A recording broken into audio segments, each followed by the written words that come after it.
her heart chokes. Like Midas, everything you touch turns gold.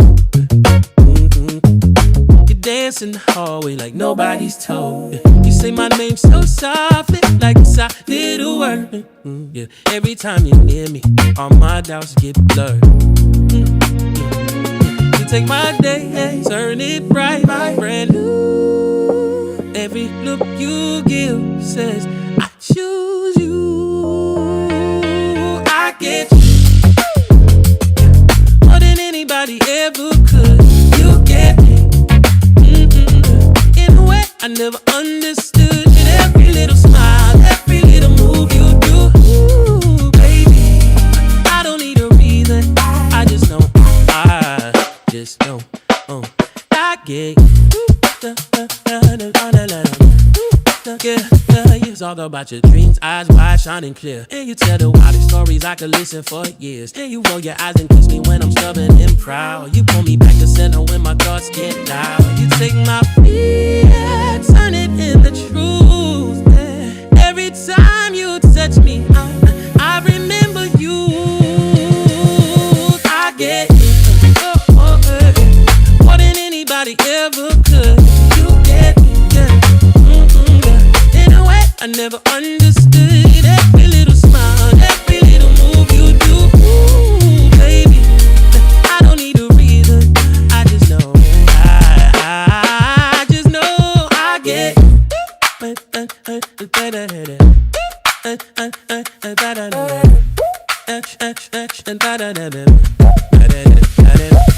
the world feels heavy on my shoulders, you lean in, lay your head right over mine. You say we can carry this together, and just like that, I'm fine. Oh, I'm fine.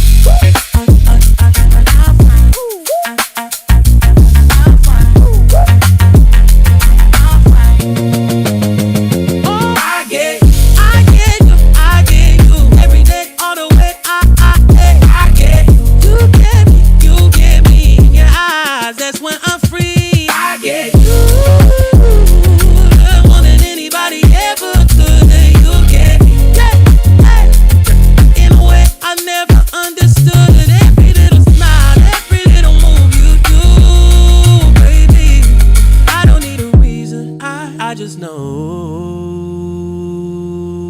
I get you. I get you. Yeah. I get you. You get me, and I get you. What up, YouTube? It's your girl DeeDee. Welcome back to another live stream, you guys. Listen, as you come into the building, make sure you hit the like button. Hit the like button, y'all. Make sure as you come into the building, you hit the like button. That definitely helps the channel out. Also, go ahead, put a one in the chat if y'all can hear me good, y'all. I'm not gonna keep y'all too long today. Happy Tuesday, by the way. Happy Tuesday to all of y'all. I hope y'all are doing well. Shout out to everybody in the building, everybody watching, everybody who supports the channel. I appreciate y'all so much. One in the chat if y'all can hear me good. One in the chat if y'all can hear me good. Shout out to Lorenzo Redmond in the building. Says I seen you on Ask a Brother podcast. You were great. Thank you. I appreciate it. Thank you, Lorenzo. Shout out to Brian Turner in the building. Pharaoh Ishmael. What's going on, Pharaoh? Lorenzo Hustle the Great in the building. Shout out to y'all. Gerald Hood 327 says we see those 304s keep itching and griping about everything men do and we don't care. Child, I hear that. I heard that. Is it Kyle Hall? I hope I'm saying that right. Thank you. I appreciate you. Thank y'all so much for being here. I appreciate y'all. Listen, as you come into the building, make sure you hit the like button, y'all. That is super important. So hit the like button, y'all. Hit the like button as you come into the building. It is storming out here. The internet went out just before. That's why I was late, y'all. And I do apologize for being late. Child, the lights was flickering because it's storming outside. So I hope I can make it through this live stream. So that's why I'm not going to keep y'all too long because it is literally storming out here. All right. But anyway, y'all, I appreciate y'all being here. What's going on, Ryan from the 8? How are you? Kyle, shout out to you. Kyle Hall, 8363. How are you? Thank you so much for being here. Listen, you guys see the title, Men Are Done, and I put as the delusion turns, okay? As the well, I go, what's the name of that soap opera? As the world turns. I think that was the name of it back in the day. But as the delusion turns, y'all, men are done with this foolishness. And I want to play a couple of videos because a lot of these videos basically support what we're saying, why so many men are done. And I think there are a lot of men, and I hear from men who say they want relationships and families, but they just don't want this foolishness that's out here. That's it. It's not that most men are saying, you know what, they don't want a wife or a family. Well, some of them say that, but some of them are saying they want a family. They just want a good family. They don't want this foolishness that's out here. There's this entitlements and all this stuff that y'all are seeing in the modern dating age. And I think that's contributing to why so many people will be single, because they don't want to, just like women don't want to settle, then men don't want to settle either. And I don't think women realize that. Not all women, but some women don't realize that. Y'all are not the only ones that think, y'all not the only ones that are settling. Y'all think y'all settling, but a lot of these men will be settling for y'all. And this is what they don't want, you know? And so I don't think men are asking for too much. I don't. I think men are asking for the basics, like, you know, a cooperative woman, a decent woman, you know, an attractive woman. Hell, can she be attractive at least? Or somewhat attractive in her physical aesthetic and her mind, like her mental as well? Not somebody combative and think that they're better than men because you think you are just better because women are supposed to be the prize and that shit, and men supposed to run behind them and chase them. That is just so a stupid concept, in my opinion. And we see it far too often. And that's why I think a lot of men are done. That's it. It's just the same old. But there's truth behind it. But a lot of these women don't believe that. They don't want to believe that they're not the prize and they shouldn't be entitled and they shouldn't think the way they're thinking. They don't, some of these women, because there are a lot of women who are coming around now. I got to give credit to where credit is due. There are some women who are coming around, but it's still going to take time for them to be able to implement that mentality. You know, as soon as you start to realize some things, it just doesn't happen overnight that all of a sudden you get it and you're learning. But to be able to implement that on a consistent basis and to actually be not your new self, that's going to take some time. And a lot of people don't have that kind of time. It takes years for you to start really acting consistently in a change mentality. You can't just, oh, I see it now, I get it, and that's a step in the right direction. But to actually implement it and implement that new mentality and be consistent with it is going to take some time. And if you are already in a relationship with a person like that, you're going to have to be patient. But if you're not in a relationship with that person, you still going to have to be patient if you're trying to develop a relationship with them, because they're not going to get it overnight. It take that you're not going to just wash away years and years of programming and years of indoctrination. It just doesn't happen overnight.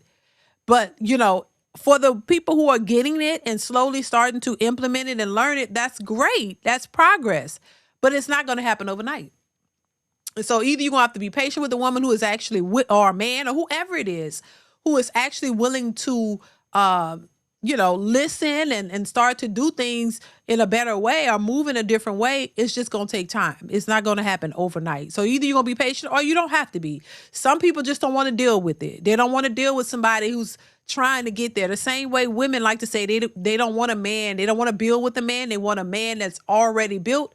Well, I think there might be some men who feel the same way in terms of not wanting to work with this person and be patient with them and go through the ups and downs with them, but they want somebody who already gets it.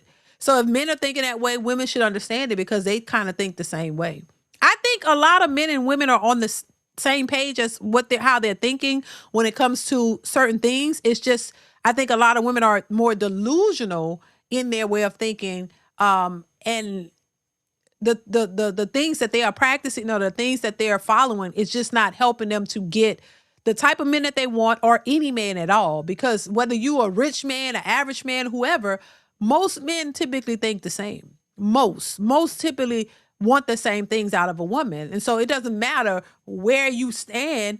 Most men still are looking for the same thing. Women are the ones who have become delusional and have changed their expectations of what a man should be and what he should, provide. And that to me is the problem. But I want to get into this video clip.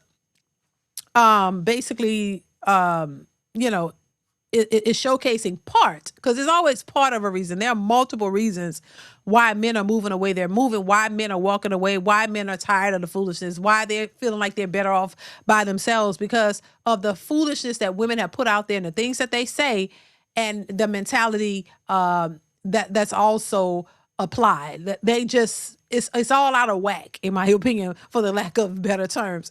It's all out of order. It's all out of whack. It's just like it's not conducive to what men are looking for. And this is why, part of the reason why men are walking away. But listen, we're going to get into it, y'all. Y'all let me know what y'all think.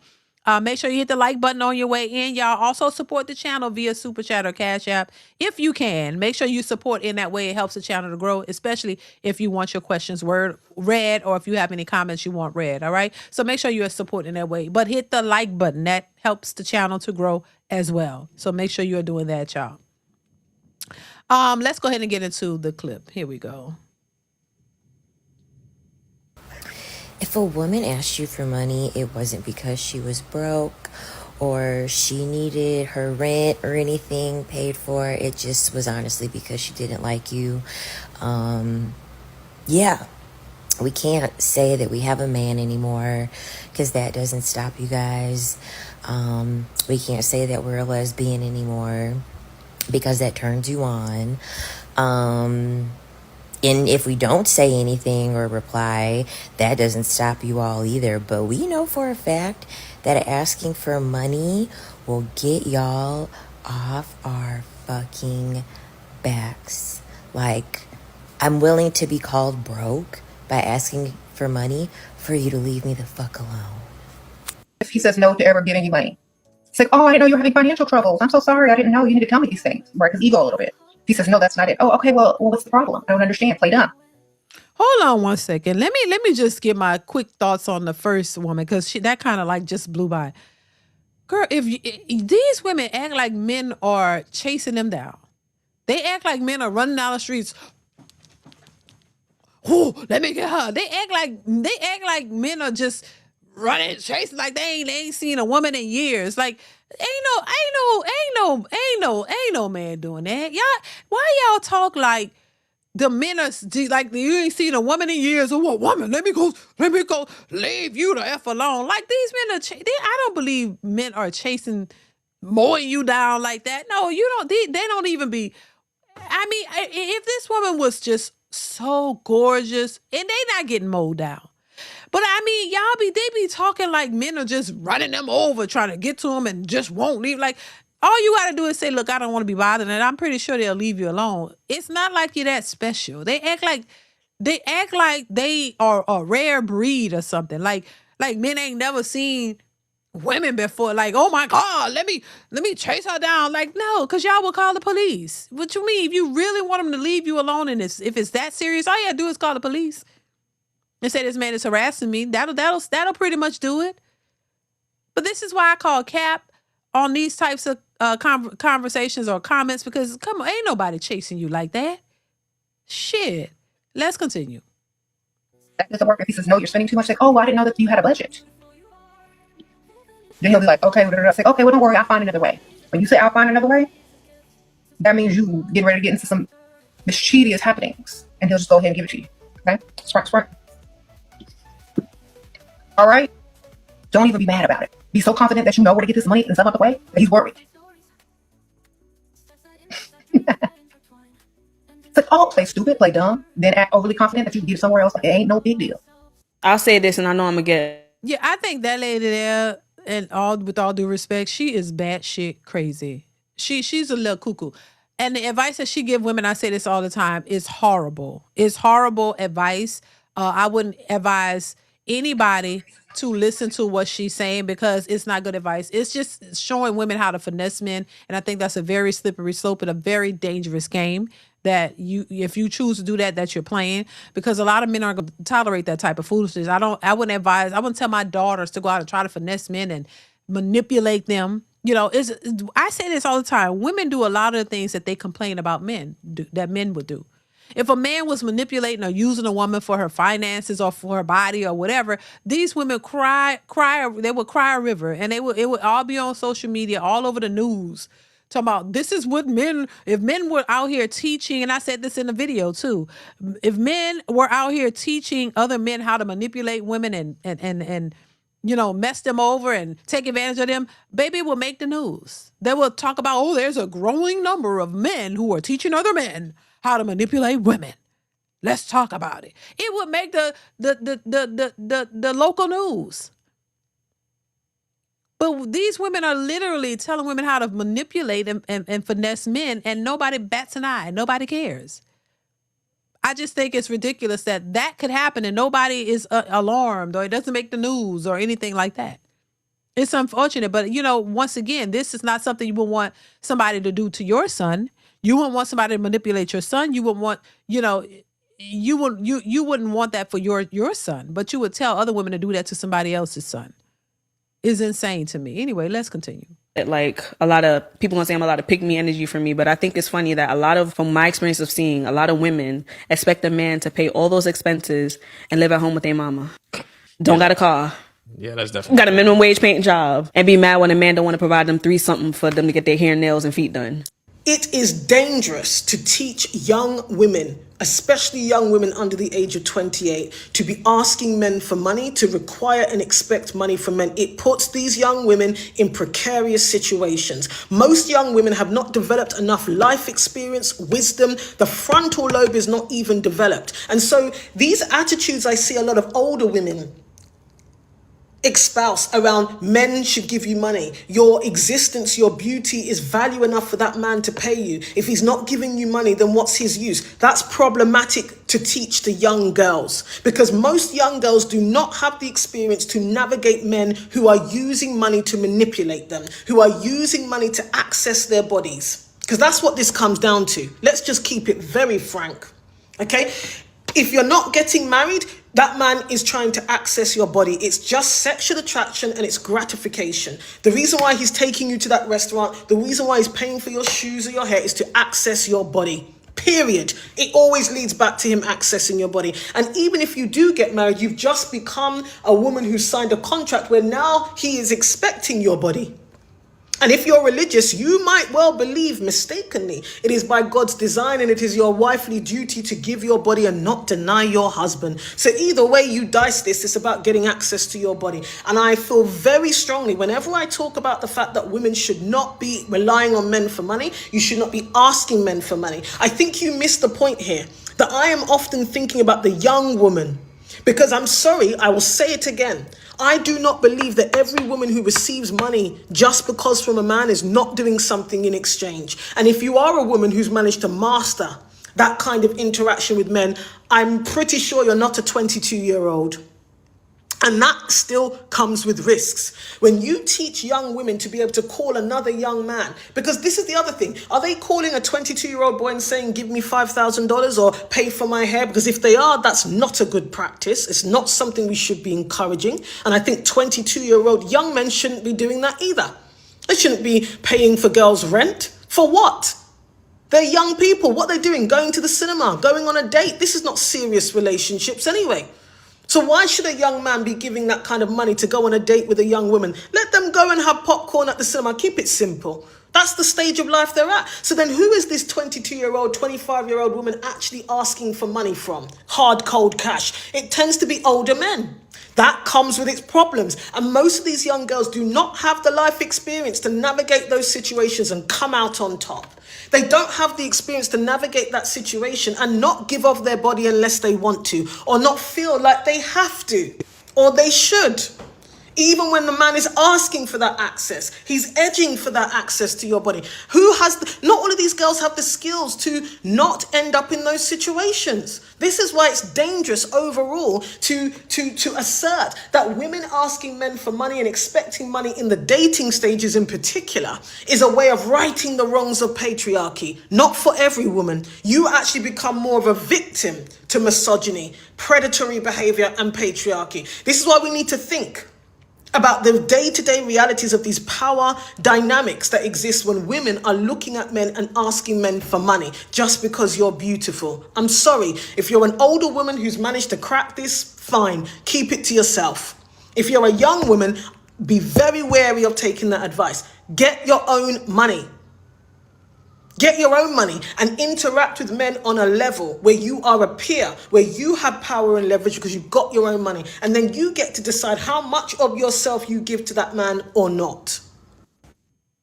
You know, I think she made a lot of really good points. The only thing that kind of stood out was when she said, when you get married, now you sign a contract for the man to basically, have exclusivity to your body. Well, when you get married, y'all become one. So that part of it, I don't see anything wrong with it. That's the whole point.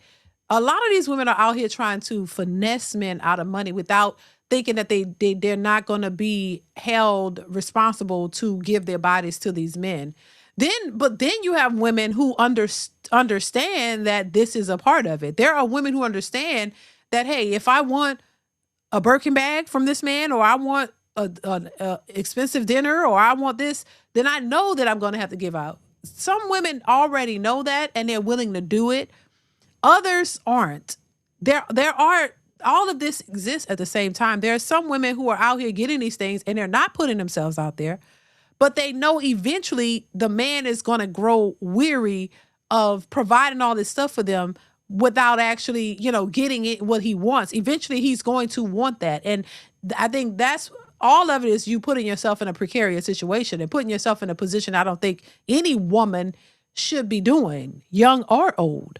But I think you got to think, when it comes to marriage, it's not, they make it seem like, a lot of women make it seem like women are suffering because they have to have sex with their husbands or be with their husbands. They make it seem like women are still oppressed in a way that, oh my God, this man just want this from me. These women don't move like that. Now, there are women, I just think you got to think too, women like sex just as much as men. All these women aren't walking around here oppressed and thinking, oh my God, I got to do this and he got to have my body. No, there are women out here who throwing it out there saying, come get it, but for a price. There are women who are actually putting a price on it. And if they are beautiful women, they know they have that leverage, because if they can get that type of attraction from a lot of men, then that's currency for them. They know that means money. I remember, and I've said this before, this term that I've heard growing up, use what you got to get what you want. That term meant, as women, this is why you hear some women who say, as a woman, you should never be broke, because you always have vagina to sell to a man. That's what they're saying. You always have your vajayjay to sell to some man, because some man is going to want it. And if you can sell it to the highest bidder, then you should never be broke. This is what women tell other women. This is why they place so much value on their bodies, even though they don't want you to over-sexualize them. But they do it to themselves because they know it's a way to get currency. And they would rather use that to get what they want than to actually work to get it for themselves. This is why you still have a group of women who say that they're independent boss chicks. They don't need a man, but they eventually need a man. Why? Because even if you're doing OF, you still need the men to patronize it. This is why that's falling apart, because men are slowly walking away from it and not patronizing it as much. So you still need a man to fund your lifestyle, no matter how you try to look at it. And so, yeah, I just think women have been conditioned to think that way, that, you can use your body to get what it is that you want, and that as long as you have that, you are the prize. Because men are always going to want that from you. And they'll pay if they have to in order to get it. This goes into that whole idea of asking, what do you bring to the table? This is why these women hate that question, because they're like, what the hell do you mean? It's obvious, right? Shouldn't you know? But they don't want to say it, because then once again, they can claim you're objectifying them. But they do it to themselves. So a lot of these women walk around and believe that they are a walking prize for sale. You're a walking prize for sale. You when you can't work and get money in a honorable way, you always have your vajayjay to sell to the highest bidder and get everything that you need. This is the mentality of these women. That's why they don't think marriage is all that important. Why? When we get married, I'm going to be tied down to one man. There's no money in that. That's not lucrative. This is why they expect the man to be rich. Because if he's rich, then maybe it's worth it. It's worth it me being tied down to him and giving him all the vajayjay he wants because he's rich and I can get whatever I want. So I don't want to hear nobody talking about men are objectifying them or people over-sexualizing them because y'all do it to you. That's the whole point of dressing like 304s on Instagram and turning around and showing your butt cheeks because you're selling it. You're showing the possible client what you're working with. That's why it's important to turn around and show your backside. That's why you got to do that and smile because you're showing him what you're working with. So if he's a potential client and he's wanting to pay, he can see what he getting. That's the whole point of showing all your body, to show him, look what I got. See, I know you want this, right? You're taunting and tempting him so that it could possibly bring you some money. But would be hard down mad if you call him a prostitute. So it all makes sense. You know, it's just what it is. There are women who know how to play that game and they play it well. And there are some who want to play the game, but they don't want to be fully into it. Like you don't really want to call it like it really is because you don't want to feel shamed or be shamed behind what you're doing. When all it is, everybody, all of these women out here just selling Gucci, but trying to act like they're not. And that's the problem. JSU Tiger 07, thank you for the super chat. Says ABC, NBC, and CBS would be all over that. Exactly. You know, anytime you say if men were to do what the women do, it would be an outrage. Thank you, JSU Tiger, for the super chat. I appreciate you. Divine Photos, thank you for the super chat. Chat says this goes for women and men, especially modern women. If you have a job, are able to walk and move, you are going to be paying bills. It's the facts of life. Facts. That's right. And they're not going to get past it. And this is something that they fought for, Divine Photos. This is something that they asked for. You wanted to be independent, to work like a man, be as equal to a man. Now you got it. You got it. Y'all be cool, be easy, be comfortable. Because they asked for it, now you got it. Now they're still asking for men to pay all the bills. It doesn't make any sense. Thank you, Divine Photos. I appreciate you. Jamil, 843, thank you for the super chat. Says she's a radical feminist who has spoken out against marriage before. Her and her mustache ain't fooling me. Child, I didn't see the mustache. It just looked like a pink lip to me. I don't know. It was a mustache on there, Jamil. It looked like her lip was a little big and pink. I don't know. I missed the mustache, child. But anyway, thank you, Jamil. I appreciate you for the super chat. Yeah, it's just insane to me. But you know, this is how that's why we call them modern women, because it's a modern reality and it's not helping them. Let's continue. If I ask a man for something and he and like he don't want to give it to me, or like he can't give it to me, I'm always make him feel less of a man. And the reason why is because men be wanting to be around females, enjoy the company of us, this, that, and the third, but don't want to pay the price. I have a question. Girl, pay the price for what? See what I'm saying? Y'all like walking hookers. Pay the price for what? If you want a man in your company, right, and he's in your company, you enjoying his company just as much as he's enjoying yours, if he's enjoying it, right? Y'all having a conversation, y'all talking, hanging out. Why he gotta pay you? Why he gotta pay you for that? See, this is the thing. A lot of modern day women have turned into 304s, straight up. Hookers for sale. Y'all walking around thinking that somebody owe y'all something because you ready to just bust it open and bust it down on them. See, if he's attractive too, y'all so used to this whole culture that y'all think everything is for sale.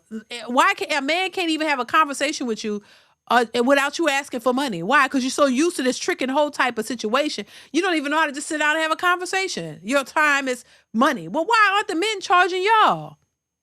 When if you approach a man, but y'all don't want to approach men, but if you see a man, women, and it's some BS too, because a lot of women say they don't want to approach men, but they do approach men that they find attractive. They'll holler at them. Yes, they do. So you'll go holler at a man that you think is attractive. Now, what if he say, hey, that'll be $20? Y'all gonna be looking stupid and crashing out. What if men start doing the things that y'all doing? Then y'all see how ridiculous it looks and sounds. But as long as you're doing it, it's okay. It doesn't make any sense, y'all. But they're so used to tricking whole kind of situationships. Y'all don't see nothing else. You think every time somebody approach you or want to have a conversation with you, they gotta pay you something. Like, y'all, be for real. It doesn't. It's not. It's not what y'all think it is. And this is why these women are tragically single. Manny E, thank you for the super chat, says Miss Dee dropping bars. Show them what you're working with. Thank you, Manny E dash D50. I think that's D50. Thank you for the super chat. I appreciate you. Yeah, it's crazy though. It's like, that's why all the look on Kendra G, which we're gonna go over one of those. I'm looking, y'all, because it's storming. I don't like storms. I just like the rain. Anyway, they all want to turn around. Every sexy so-called picture is them turning around showing you their cheeks, because they're showing you what they're working with for sure. Thank you, Manny. Let's continue. What do white women do to keep a man? Like, how the fuck is all y'all relationships successful versus a black woman who can't keep a man? Black women love to scream, we ain't got no protection. Who gonna protect black? Y'all. Every white woman doesn't have a man. Yeah, this is so stupid, y'all. Oh my God. It doesn't make any sense. Every white woman isn't in a successful relationship. Maybe that's newsflash to her. Every white woman is not married. Every white woman is not in a successful relationship. They're struggling too. So it's not. This is the stuff I be talking about. It's a delusional world, baby. All of them aren't in the relationship. I know a lot of single white women. There are a lot of them who be divorcing their husbands, struggling, crying. Y'all don't be seeing them on social media and in real life. Come on now, that's a delusion. Every white woman is not in a successful, happy marriage or relationship. Like, come on, they will tell you themselves. I think some of these people have never been around white people, or they may have never ever seen a white person, maybe or something in real life. Maybe they just seen them on social media and TV. Well, y'all never seen white people in real life. Y'all never been accustomed or been around poor white people. Like, what? Y'all will realize that it ain't as different as y'all think. That there are people too that a lot of what they're going through, you going through too. It's not that different. But Lord have mercy. I don't understand why people talk like y'all ain't never seen you don't know no white people that are. This is why I find it hilarious when they be like, well, black men don't treat black women like the white men treat the white women, because the black men, they take care of their women and they pay all the bills. Where? And where do they do that at? Hell, I see white couples working just like everybody else. They ain't paying. Both of them working. They working. They going to work, just like every other person. I think these people are thrown off and confused. They're like, a majority of white people are working, the wives and the husbands, and all of them ain't married. Some of them got girlfriends. Some of them are straight. Some of them are not.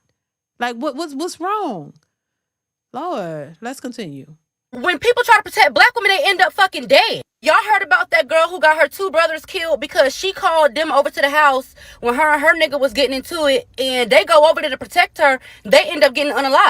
Before you run to go protect anybody, get context. What exactly happened and how did it start? Because a lot of black women put themselves in situations to make a motherfucker want to beat their ass, and then they want to cry victim later on. Another reason why nobody is quick to jump and protect black women is because we look like we got it. We're loud as fuck like we got it. We also built up like we got it. Don't nobody feel the need to protect black women. And a lot of times y'all be wanting protection from shit you cause.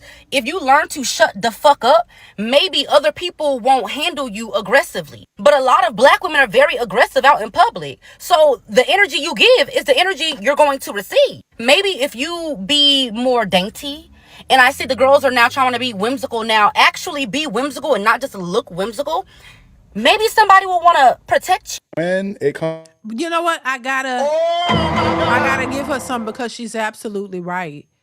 Y'all play hard and independent. You don't need nobody. You got it. This is why the whole chivalry thing is over with, because they were getting in their feelings when a man will open the door for them. What you mean? You think I can't open the door myself? I'm like, Jesus, goddamn. Now men are like, okay, you got it. Now, as soon as the men say you got it, I ain't touching a god darn thing.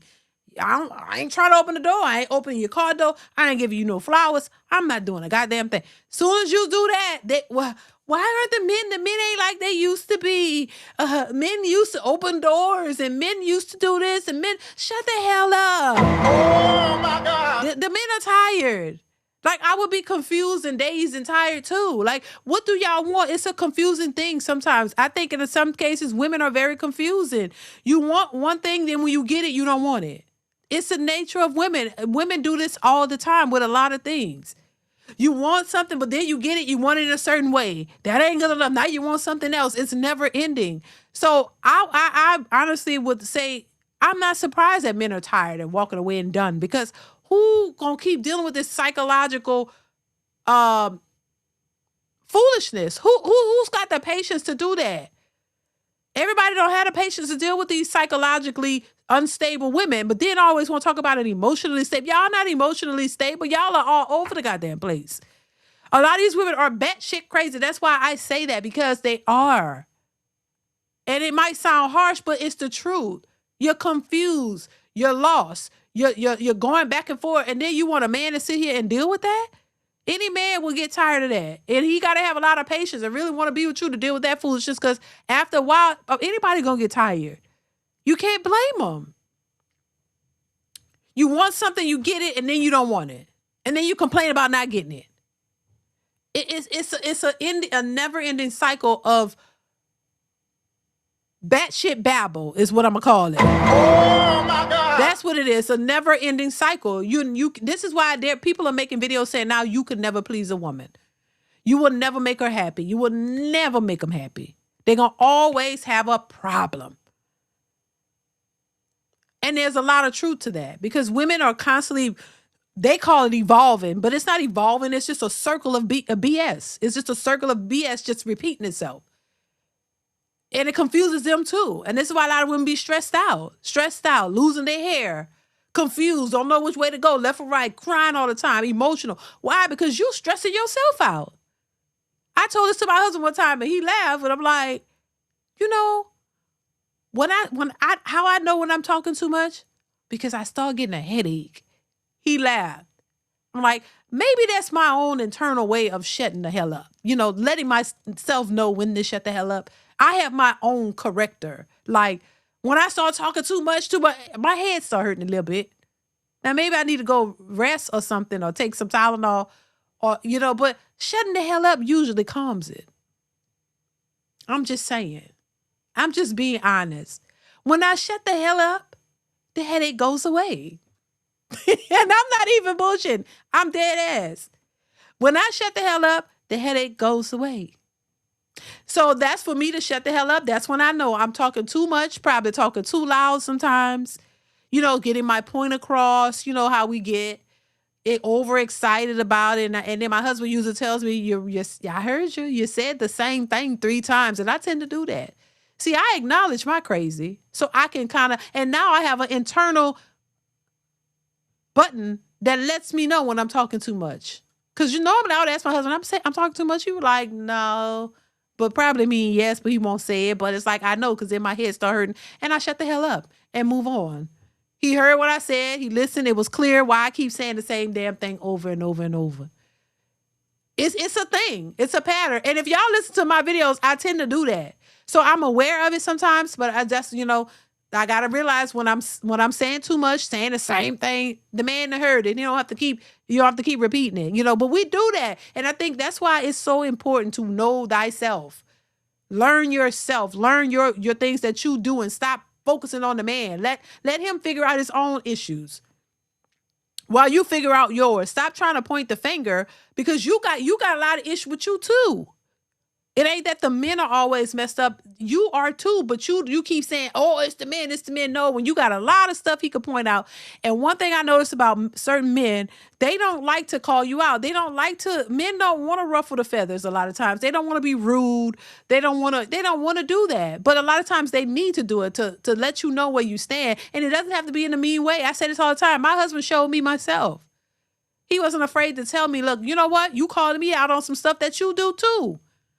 I needed that, because I was so consumed with seeing stuff that he did, but I didn't see myself. That's why I could talk about it, because I had to make the adjustments. Like, I didn't see myself either. And I know a lot of women who don't see themselves.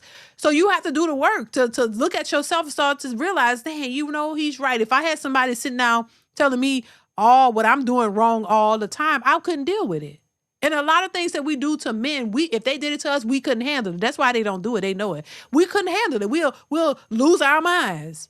But a woman could say anything to a man and think he just can accept it and take it. But if he said the same thing to you, you would be crying and confused and calling your mama and calling everybody, telling them what he said and playing victim.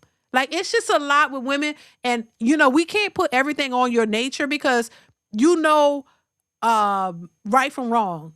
And that the things that you do, you would want somebody to do it to you. So first off, you got to understand that, listen, how do you want to be treated? However you want to be treated is how you should treat somebody else. Think about how you're treating that person and if you would like it if they did the same to you. See, the problem is a lot of times women put that out there and the men are just trying to be polite and trying to keep the peace. They don't throw it back at you because they don't want no problems. But in a sense, it kind of coddles women and make them think that they're right if you don't show them themselves. Sometimes you have to do that in a nice way, though, because once again, women can't handle as much as they want you to believe. They're not as strong as they want you to think they are. This is why they're crashing out. Even these strong, independent boss chicks making all this money, still crying because they got to do it all by themselves. If y'all got all this money and you're doing so great, why are you crying on social media at that? All over social media crying how much you're so tired and you can't handle it and you never thought you would be handling it all by yourself for so long. Well, what men have to do that? I thought y'all wanted to be like men. There's no expiration date on a man having to take care of himself. He gonna have to take care of himself till he die. And so a lot of these women gonna have to do the same. Y'all are just like a man now. Some of y'all even dressing and talking and sitting and walking like a man. Some of y'all look like men. So, these men don't know. We can't tell the difference in some cases now. Y'all achieve y'all goal. Bravo. Oh my God. You won, I guess. Ciao. Let's continue. Comes to asking for help or support financially, when is the right time to feel comfortable doing that? I don't think a woman should ever ask for anything. I think a woman needs to state her need, and he gets to choose whether he does it. So even if you guys are getting serious in your relationship, it's still not time to say, can you help me pay my rent? Well, paying your rent is crazy because you should be paying your rent regardless. But let's say your tires blow and you need help getting new tires, because that's different. You should be putting gas in your car. You should be paying your car note if you have one. You should be paying your rent or your mortgage. That's a no-brainer. Self-sufficiency, no-brainer. Welcome to adulthood. But there are things that come up that might knock you off, right? So let's say you need 4 new tires. Well, tires are what, $1,000 probably? $1,000 for someone that only makes, 50 grand a year. That's a lot of money. Right? So now I got to put it on a credit card. And if you're with somebody that does better, then you could share with him. I can't believe I got to get 4 new tires. And honestly, I would lead with a question. I need to get new tires on my car. Right now, it's just a really tough time. Do you think that I should just invest in 2 new tires? And does it make sense to get the other 2 later? Or do you think I should stretch it and do 4 new tires? Now, what I've just done is I've told this man without asking this man, I need new tires on my car. And then what he does from there gets to show you how invested he is in you. If you guys are dating seriously, he's probably going to say something along the lines of, let me see what I can do. Maybe I could put something on it. Or baby, I'll take care of your tires. I have no idea. If you're not serious, don't even say that, because men know you're fishing to get money. Don't say that. I'm talking about if you are in a serious relationship. But I don't feel like you should ask your man. I feel like you should state the need. Men that love you want to solve the problem. So he's either going to say, okay, let me get 2 tires and I'll get your next 2 tires in 2 weeks, or let me get all 4 tires, or damn babe, like it's not a good time for me. Oh, let me see what I could do. Or you get 2 tires and then in 2 weeks I'll get the next 2 tires. He's solution oriented because he cares about you. But if you don't know this man's last name, if you ain't never spoken to nobody in his family, if you can't name one person in his friend group, if you have no idea where he lives, if he has no idea where you live, if you don't even know what kind of car he drives, if you don't even know if he has siblings, don't even state your need. You're not qualified, okay? You don't know this man well enough to ask him for anything. So stop asking. Yeah, and I think if you're in a serious committed relationship, typically y'all are living together, you know what I mean? Y'all sharing a bed, y'all sharing everything and all of that. If your tires, you need new tires, it shouldn't be a problem. If both of y'all are working, and you like, hey, I need 2 tires. Can you help me with 2? I got the other 2. Like working together with it. I don't see a problem with that. I don't see a problem because he knows, hey, you got to get to work. You need your car. And y'all working together, and y'all sharing in the financial load. I could see you asking, or telling him, hey, my tire is blue, because usually that's all you have to say. Like, I'm saying if you are in a relationship with this person, hey, my tire, well, see, and my thing, yeah, I'm thinking about it because I usually speak from experience, and and I've never had to, like, if the tire is blue on the car, it's an automatic. Like, my husband would fix it. But once again, I'm coming from a place where I didn't work for years. For over 20 years, I was just I was at the house with the kids, and he worked. So if the tires, hell, at one point we had only one car, so he had to use the car to go to work. So I mean, so if the tires needed new tires, he was fixing it. So my situation was a little different. But I think if you have 2 people who are living together in a serious committed relationship, and you have cars and y'all both working, well, if your tires on your car or need fixing or whatever, and you say, hey babe, or whatever, my tire is broke, I need all 4, they said, and can you help me with 2, and you do the other 2, y'all come up with us, yeah, like, you work together, you figure it out, or however y'all figure it out. But that's not, to me, that's common sense. But it's not that what we're seeing. We're seeing women saying, pay me to talk to me. I need a deposit to go on a date with you. I'm like, this is some crazy ish, y'all. This doesn't make no sense. It's like, are y'all really trying to date, or y'all really trying to push men away? Because now I'm thinking it's a deliberate, concerted effort to actually push men away with these foolish ideas of what y'all are bringing forward with dating. Deposits and all that. Any man that paying the deposit to date a woman and pay for the date, you got to be out your mind, in my opinion. That's no way that you're going to take a woman on a date that you got to pay a deposit for and is expected to pay for the date. And she don't want to go to, what's the rest? She don't want to go to Applebee's. She want to go to, what's that? Nobu, whatever the name. I don't even know all the names. You want to go to an expensive place. You want to go expensive, but he got to pay a deposit. Are you serious? So yeah, a lot of what we're seeing is not that. It's just women being delusional and then wondering why men are moving away from them.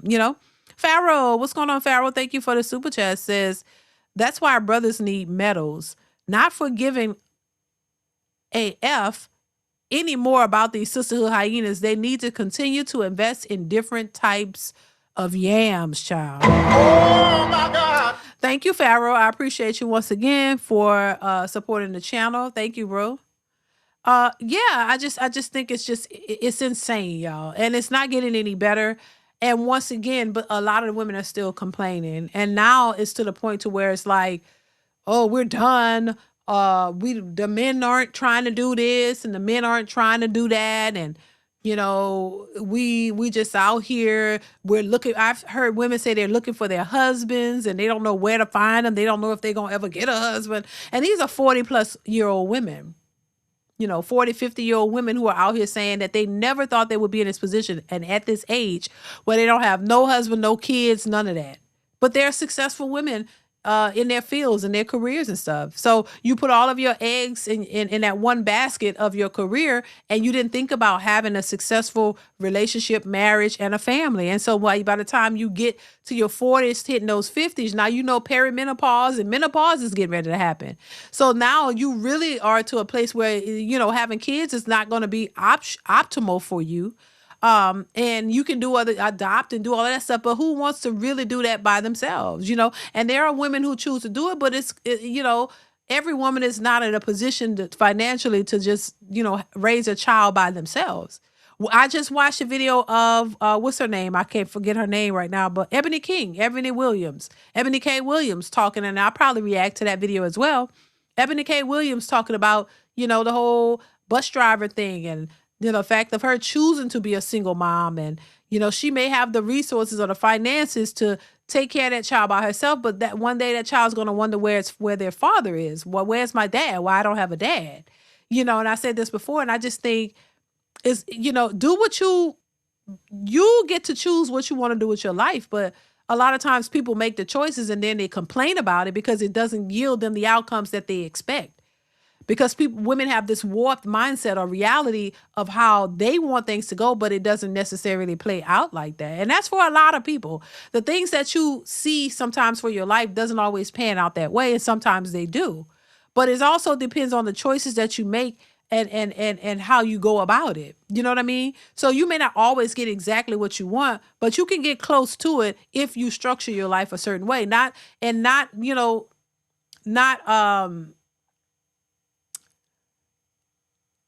but also thinking about unforeseen situations or circumstances that you cannot control. You got to think about all of that. But for the most part, if you set your mind to a certain way that you want to live and you stick to it, you can pretty much get an outcome similar to what your choices were in life.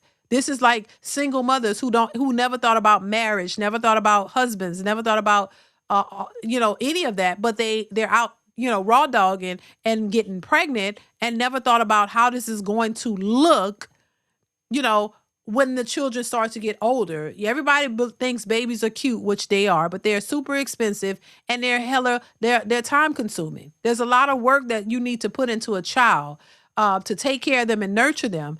You don't just have a child and then run away from the child. And when in that nurturing, they still need to have a stable upbringing, a stable environment. And that takes two parents, because the children thrive better when they have both the yin, what they call it, the yin and the yang, right? Basically, you need to have the nurturing from the mother and the discipline from the father. You need to have the both of those to actually create a more stable-minded child. Does that mean the child is perfect? No. Does that mean the child ain't gonna make mistakes or do crazy stuff? No. But it's still a better outcome by having those two parents in that child's life. And even now, statistics say that even single fathers do better than single mothers. So, but optimally, you want to have two parents there. It takes two to make them, so it takes two to raise them. You don't just sit there and just willy-nilly create a child or children and not understand that there are going to be deficits in those children if they don't have a structured upbringing. You get what I'm saying?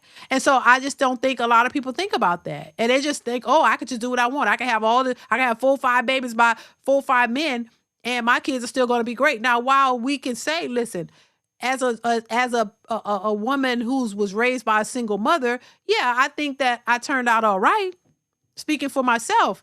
But I would be lying to you if I didn't say, hey, I would have loved to have my father in the picture. I would have loved to have my father there to raise me and do the things that my husband does with our children. I would be lying if I said I didn't crave that or didn't want that, even at my big age. I was just telling this to my husband the other day. I would be lying if I didn't have thoughts about having a father the way my husband is to our children. I would have loved that to this day. And are there deficits there because I didn't have that? For sure. There are certain things that you miss or things that you have issues with because the lack thereof. And I'm just honest about it, and I know it and I recognize it. There are people who are in denial about this and don't want to accept the facts that there are some deficits when it comes to you not having a stable 2-parent home, and they don't want to admit that there's some things that their single mothers taught them that were not conducive to healthy relationships, just love in general, or any of it. A lot of these individuals lack the nurturing that you're supposed to get from your mothers. They lack it from their mothers, and they didn't have fathers either. So you got to realize what type of person that is that's being raised. You don't have the full love and nurturing from the mother, and you don't have a father there. So there's going to be some issues there. And then you pair that with these people jumping into relationships with men or women, whoever it is, and you don't think that there's going to be a problem? You can't tell me that you have some deficits, some other mental trauma or other things that have went on in your life, and then when you get in a relationship, you don't think that that's going to resurface or come out? It is. And a lot of us deal with that. But it's better to be honest about it and try to get some help for it, as opposed to being in denial and not accepting it for what it is constantly putting all the blame on somebody else. That's crazy. It's like a mentally unstable, crazy person who doesn't have all their right mind telling you the problem. You walking around screaming and hollering out people's names and you don't know where you at, but you telling that person they crazy when you're obviously the crazy one. It's just crazy. Perception is reality 6769. Thank you for the super chat. Says, I had a female tell me she needed $75. She needed $75 for gas to go on a date with me for my birthday at a nice seafood restaurant off the Marina Pier. I said no. So you wanted to take her out on a date for your birthday at a nice seafood restaurant on the pier.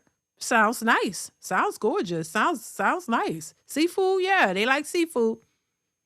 And she wanted 70. First off, thank you for the super chat. Perception is reality. But what was she driving, baby? Was she driving a goddamn semi truck? I'm just saying, I know gas is high, but what the hell was she driving? How much did it take to fill up her gas tank? What the hell was she driving? Like, damn it, $75. That ain't, child, that ain't for no gas. That ain't for no gas. Thank you for the super chat. I appreciate you. That's crazy. What the hell was she driving? A big bus? Hell. Oh no, they be lying. They be lying. You ain't spend no $75 on no damn gas. Yeah, I'm glad you told her no. Thank you. I appreciate you. They think people be stupid. A Acura child, I don't care. A Acura truck, it's you think it takes $75 to fill that up? But I would have told her no too. Girl, hell no. You better I wouldn't no. That's just insane, y'all.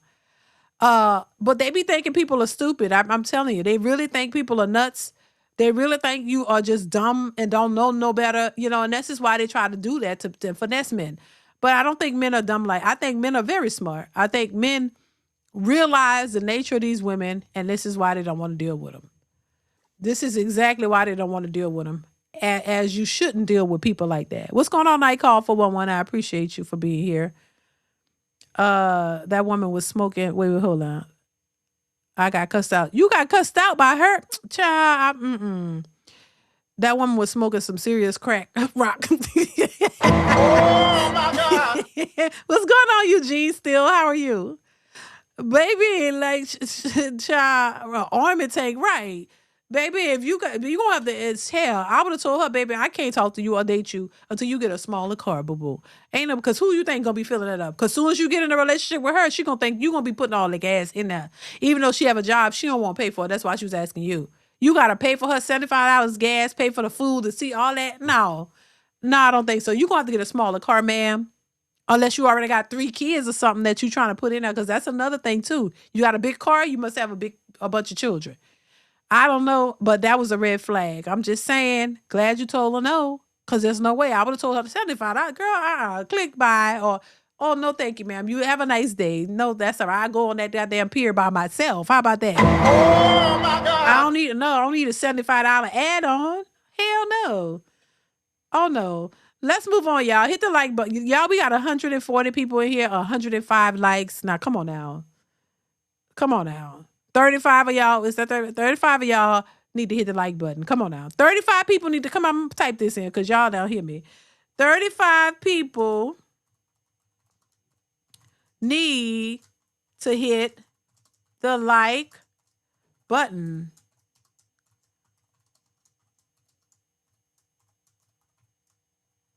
Come on now. Hit the like button, y'all.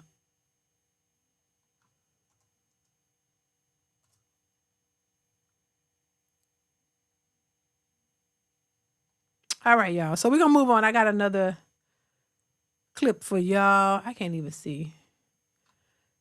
I got another clip for y'all. A couple more clips, y'all.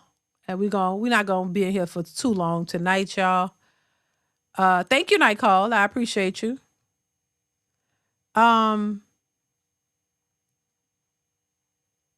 Pharaoh, thank you for the super chat. Says flying damn jet. Oh my God. Right. I mean, hell, come on now. I remember 2008, people were trading gas guzzling. Yep, they sure were. Yep. Sis, your vulnerability in this video is refreshing. Thank you for sharing. Thank you for being here. I appreciate you. I will keep my peace over any day, anytime. I know that's right, Gerald. I know that's right. Yeah, that's crazy though. But let's move on to this next clip, y'all. And that is a reality. Give me that again. Give me that. I want to make sure I heard you. Say that again. When a woman has more money. When a woman has more money, the power dynamic is reversed. Whereas she is the one perceived to have more power in the relationship because she is the financial breadwinner. Very often, more often than not, that relationship fails. Let me ask you a question. I'm going to push back on you. I didn't disagree with you on the surface, but I'm going to go a step beneath. And you too. Okay. I'm nigga, calm down, nigga. Here's what I see as a therapist. Okay. Black women who make more than their men sometimes believe because I make more than you, I have a right to emasculate you. I am not gonna deny that. Okay. I've witnessed it. Okay. I have actually witnessed it, and I called my girlfriend to the carpet because of it. I said, you should not marry this man if this is how you're gonna continue to treat him. He doesn't deserve it. If you wanna have a high earning man because you make more money and whatever, then go find that motherfucker. But if you cannot respect this man, please God, don't marry him because you are going to set yourself up, you and him, for fucking disaster. So I am not of that mindset. You know what I'm saying? The other side of that also happens even if the woman doesn't out-earn her mate. Still feels, but she has been socialized and conditioned by the women who raised her to never allow a man to take the lead or have the final say. So now you have a situation where the man is declared breadwinner, can handle his business, is responsible, but because of brainwash and social hypnosis from dysfunctional black women, you can't let him be a man in the home, which tears the relationship. Now, when Ifatunde is right, he is right, honey. Ifatunde, Dr. Umar Johnson, when he's right, child. When the Oshuns or Oguns or whatever is speaking to him, sometimes they be telling him right. You know what I'm saying? You know how he act. You know how he is. When he got the Oguns and all of, sometimes when you're right, you're right. Now, I agree with him on this. Because I was thinking it before he said it, that it doesn't matter if the man makes more or not. These women still are combative. I was just thinking because I've seen it happen.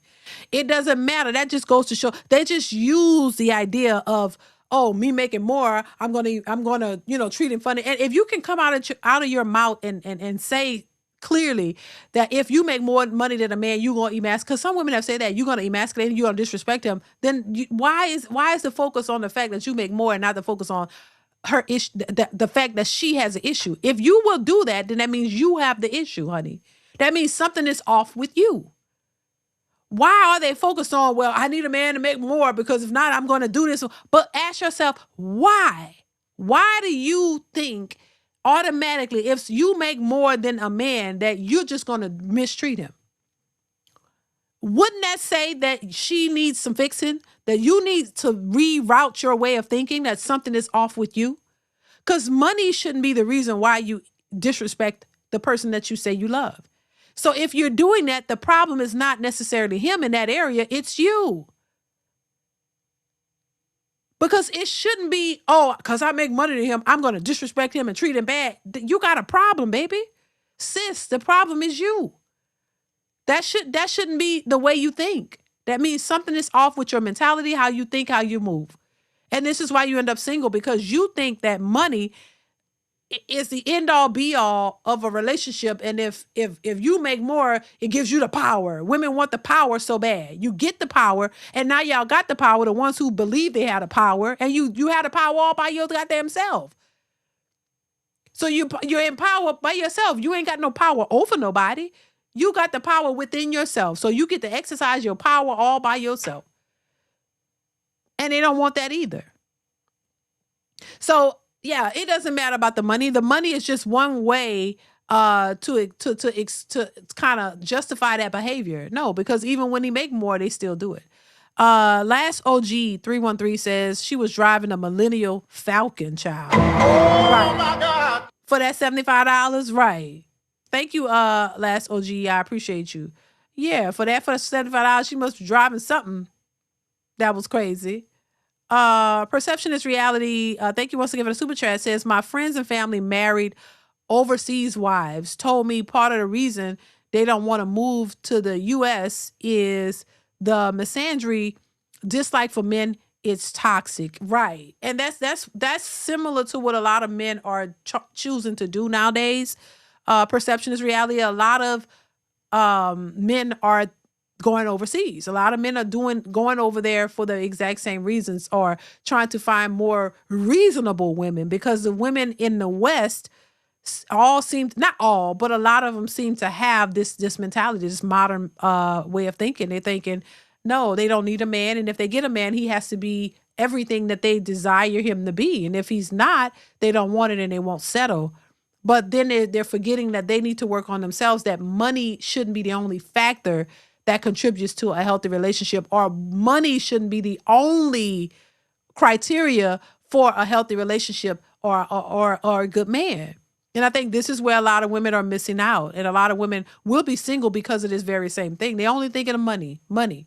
He could be a good man. If he's not 6 feet tall, he don't make $1 million, you exclude him. He's no good. But then you meet men. Some women have claimed that they have met millionaires, which we're going to see in this video today. If this woman talk about millionaires, and you still single. Because all they did was, if you did meet them, ran through you and then send you back to the streets. So they're not thinking logically, and they're just going in circles, making mistake after mistake after mistake.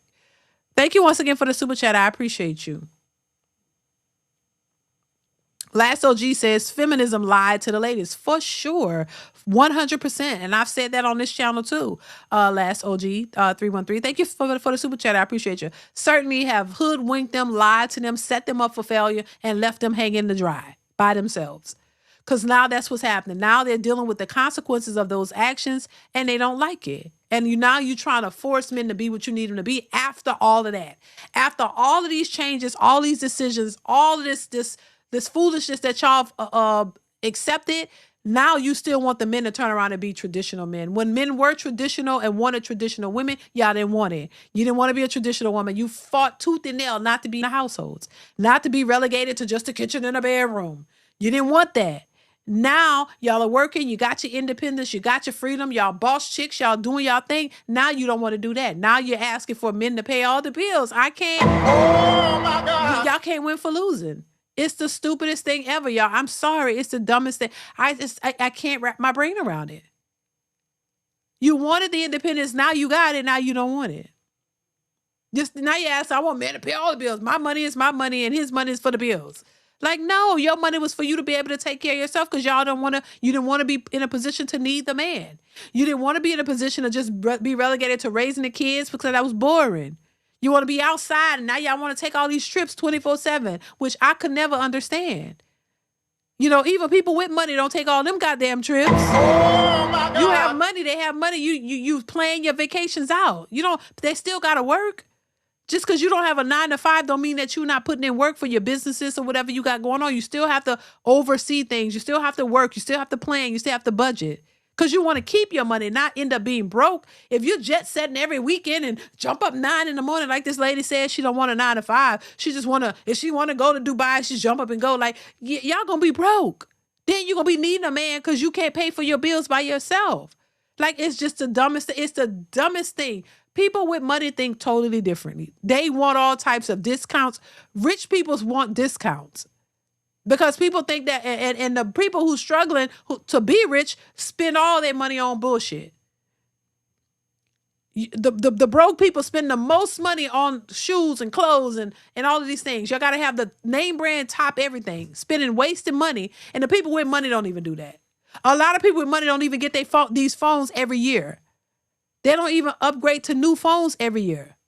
You would think, hey, they got the money, they could just do it. They don't even do that. A lot of them don't. Now, some may, but a lot of them don't. You don't see them in line for these phones and updating every time. No, a lot of them are very frugal. People with money are frugal. That's how they keep their money. Now, I'm not going to say all, because it's never all, right? Of course, there are some people who like to splurge. But all people with money, a lot of people with money do not shop the way average broke people shop. And when I say broke, or maybe not broke, but low earning or mid earning people, a lot of Rich people don't shop like the average person. This is why businesses don't really depend on rich people for their money, because they're not spending like that. They depend on the majority of the people, which are average. They depend on, because they're the ones who spend the most money. And when you talk about black people, now that's where a lot of black people do spend a lot of money on a lot of things that we don't need, but people are billionaires off of black folks. Because the majority of people spend more than the rich. The rich don't spend like, if they had to depend on just the rich, the small percentage, because that's a small percentage at that. So the small percentage, they had to depend on a small percentage of people to keep their business profitable, they would go out of business. Because even if they make one or two large purchases out of the year, that's just that. Versus all of the people who are spending money weekly, daily, weekly on things, over consuming, that's where they get all their money from.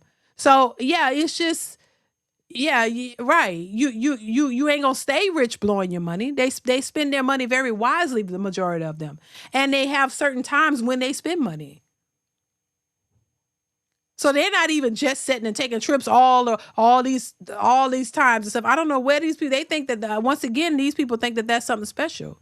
They think that it's a good thing to be spending their money so frivolously, like, oh, and it makes them, oh, I'm top notch if I'm going on trips every week. Like, no, it means that sounds dumb to me. It really does. It don't sound like a practical, smart thing to do, or how to spend your money, to be honest with you. That's just my thing. But that's just, how I see it. Pharaoh says, get my trade certificate in overseas wife draws. Oh my God. Pharaoh, you always talking about that. You always talking about the dominatrix draws, Pharaoh. Thank you, Pharaoh. I appreciate you. Latrell M, thank you for the super chat, says, if a woman says she wants a relationship, why is so much of her social life built around environments where men are absent? Wow. Make it make sense. Latrell. Oh my God. You can't make it sense because it don't make sense. Let me read. If a woman says she wants a relationship, y'all, why is so much of her social life built around environments where men are absent? Make it make sense. Because they want a miracle. They want the love to find them. They want a man to knock on their door who's 6 feet tall, make 6 figures, 6-pack abs, 6 everything, looking great, tall, dark, and handsome, with flowers in his hand, saying, I want you. And then you open the door. They want to open the door, $350 at the most, at the least, $350, a big muumuu on, a bang wig, toes all crunched up, Cheetos crumbs dripping off they neck and face, and they want to open the door like that to this tall, dark, handsome 6-foot man with flowers, saying, here, my queen, I want you. And my 3 kids, and the 3 kids too. Come on, I'm taking you out of this misery. Come on, let's go to the palace, and I'm gonna take care of you and love you down for the rest of your life, and I'm gonna be with you and marry you and take on your kids, and we're gonna live happily ever after. That's the fairy tale that they want, Latrell. That's what they're hoping and expecting for. A man who's gonna come in and be everything that they need and take them on. This is what they're looking for. It's a fairy tale. They're going to manifest him. This is what they're trying to do. Manifest that type of man. He's not gonna care nothing about their past. He ain't gonna care about if they're 3 or 4. You got how big they are. He don't care about none of that. He don't know how many kids they got, how many baby daddies. They don't care. That's what they want. So they believe it's a fairy tale mindset. You think this man is gonna find you. So when a man who finds a wife finding a good thing, they taking that literally, like he gotta come find them. They're gonna be in their house, they moo on all day, 300, 400 pounds, sitting there saying, where's my man? They don't want to compete. Remember, a lot of these women don't want to compete. You don't want to do anything to get the man. You think you just gonna come out the thin blue sky and come straight to you? No, that's a delusional mindset. But that's what they want. That's why they think he gonna find them, and that's what they mean when a man find. So she ain't looking for him. She ain't trying to find him at all. He's just supposed to find her out of all the women in the world and come straight to her with all her flaws and all. Love me at my worst because you don't deserve me at my best, child. That's what they're looking for, Latrell. It don't make no sense, honey. Thank you, Latrell. I appreciate you once again. Last OG, thank you for the super chat, says wearing name brand but can't buy gas or food, shaking my head right. And struggling trying to feed the kids noodles and two crackers while you got on Louis Vuitton and name brand wigs. Oh my God. And Jordans.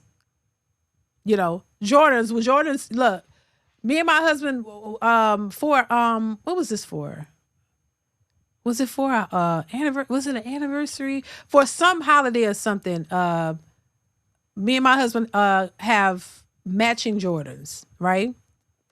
This is our first and only pair of Jordans our entire lives. And I happened to see them. These was some that was on sale. The color was cute. And we got matching pair.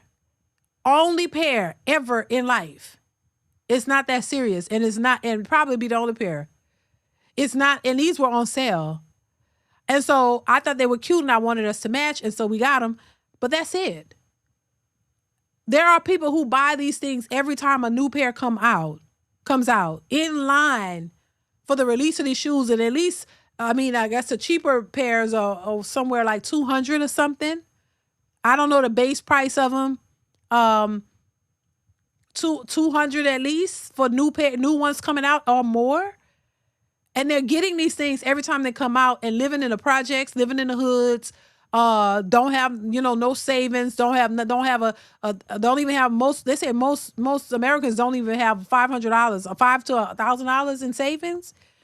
But you're spending $200 and $300 on a pair of shoes, and every time the new ones come out, you got a new pair. You feel good about that. So yeah, priorities are definitely off. Thank you, last OG 313. I appreciate you. So yeah, it's definitely a problem. Demetrius, thank you for the super chat. Says, oh, thank you. I appreciate you. Thank you so much for being here. Thank you for the support, Demetrius. Let's continue. Y'all hit the like button. Did y'all get the likes up? Let's see. Hit the like button. Hit the like button, y'all. We got 157 people in the building. How many likes do we have? Come on now, y'all. Come on, let me see. 158 people in the building. 147 likes, y'all. Somebody still ain't hit the like button. Hit the like button. Hit the like button, y'all. Let's continue. Oh, that was the end of that. That was the end of that particular video, y'all. But yeah, I just think it's crazy. I think when it comes to women emasculating men, they do it all the time. Emasculating them. They do it all the time. It's not about them making more or less. That's just that in their nature. They're just a masculine woman who don't respect the man that they're with. That's just a matter of just being disrespectful and not respecting the person that you're with. It's not about how much money you make. If that's your intentions and that's what you do, you're going to do it regardless. And this is what men are finding out. Even men who make a lot of money. We was talking about this athlete. I forget his name. Well, his woman. And we talk about what's his name? I can't think his name right now. But these athletes with these wives who disrespect them in public, and you could see have a disdain for them or whatever. So it don't matter if you make a lot of money. If you got a disrespectful woman, that's just who she is. The same way if a man is disrespectful, it ain't got nothing to do with your money. It's just you're a disrespectful person. Period. That's all. What's going on, Avenge the Ancestors? How are you? Let's move on, you guys. I want to pull up another clip for y'all, and then we're gonna wrap this up, y'all. Make sure you guys are hitting the like button, hit the like button, hit the like button, all right? Let's get into this one. Here we go. Are you driving? No, I'm sitting in the car. Okay. Waiting on the appointment. Hey, girl, we watch you all the time. Thank you. Where you guys watching? Where you calling me from? Chicago. Yes, 44 Roddy, Aisha Curry, exactly. She was definitely the one I was thinking about. Thank you for that. Yep, she was exactly who I was thinking in my head. I pictured her, but I couldn't think of the name. But yes, yeah. A lot of these women are just nasty attitudes, period. It ain't about money, and they use that money thing if they make money because they feel like it gives them some type of leverage or control, but it really doesn't. Because if you got all the money acting like that, a man just walk away from you. He got to deal with you. Y'all don't be paying nothing anyway. I can see if you was paying the man's bills and he had to live with you and you was paying the rent and he had nowhere to go, then maybe. But a lot of these men are self-sufficient. They may not have a whole lot of money, but they're self-sufficient enough to have their own place, right? So they don't need you. You acting a fool, he could just move on out. That's just that. And that's what they don't like, see? But then when they do it, they run into obstacles because they overspend. You're spending way too much. You may make a lot of money, but you're spending it right back out. So it don't look like a lot of money. And then that's why you still need the man's money. See, that's a difference between how women and men typically live. Men, I always said, are more simpler because they don't require a whole lot. Women, on the other hand, are very complicated and require a whole lot. And that makes them more complicated. And they want you to fund a certain lifestyle that is not necessary. So in the end, women are the ones who typically need the man because you overspend your resources. You're able to make money. You're able to have your own, but you're overspending to the point to where you're still broke and you still need the man to help you fund that and maintain that lifestyle. That's just how it goes. Let's continue. I love it. Crystal, how old are you? I'm 51. Oh, 51. You look good, girl. Thank you. 51, black don't crack. All right, Crystal, what you do for a living? I am a realtor and I'm a business owner of La Cristal Lingerie. Realtor and a business owner of a lingerie place, a company? Yes, lingerie company. It's called La Cristal Lingerie. Okay. What's your zodiac sign? Pisces. Pisces. Do you have any children? I have 3 boys. How old are your boys? My boys are 28, 22, and 17. All by the same man? 2 different guys. The 28-year-old's father and the other 2, they have the same dad. Okay. Have you ever been married? Never been married. Never married. Okay. So Crystal, 51, Pisces, realtor, business owner, mom to 3, never married.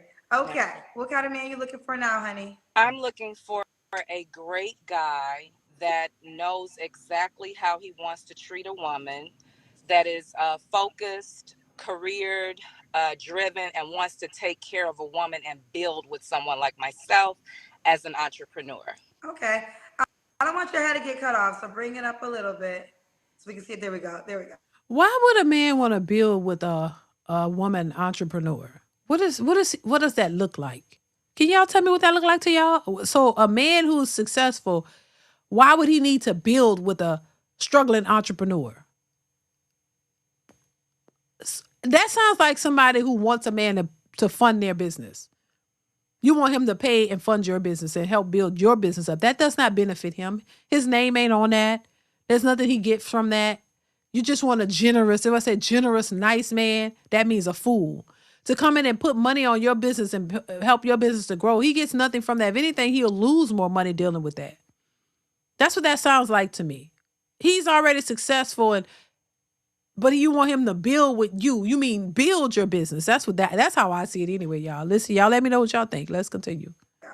All right. Wait, no, your glasses, I don't want your hair to get cut off, so I guess gotta be, there we go. We gotta see your full face. There we go, perfect. All right, so you want a man that wants to build with you as an entrepreneur. I can't hear you. Oh, okay. Is that better? Yep, now we can hear you. Okay, great. So you want a man that is willing to build with you as an entrepreneur? Correct. Okay. That ain't what are your deal breakers? Like, see. My deal breaker. This is why Kendra would just stop him. But Kendra just be trying to get through the show. I get it. Girl, I get it. My thing is, I'd be like, I would ask her, so what do you mean build with you as an entrepreneur? No, he's not an entrepreneur probably. Or if he is, his business ventures are taken care of because that's what y'all want, a successful man. So what you mean build with you? That ain't building with you. Y'all not married. You want him to build you up. Say that. You want a man to build you up. That ain't y'all working together. Usually people start off without any money when they're younger and they build together and grow together till they have money and better their lives. That ain't, you want a man y'all gotta stop saying build with. You want him to build you up. Bottom line, it's about building you up. It's not about y'all building together. That's not what that is. He's already built up. She want a simp. Exactly. What the hell? Yeah. What's going on? How you been? Yeah, she wants a simp. Exactly. Thank you for the super chat. I appreciate you. That's what they want. A simp, a fool.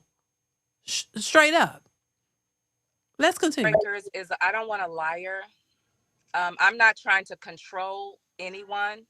I want for someone to be their true, authentic self, but I don't want a liar. I don't want someone that doesn't understand my journey, my passion, and what I'm doing, and has a problem with helping me build.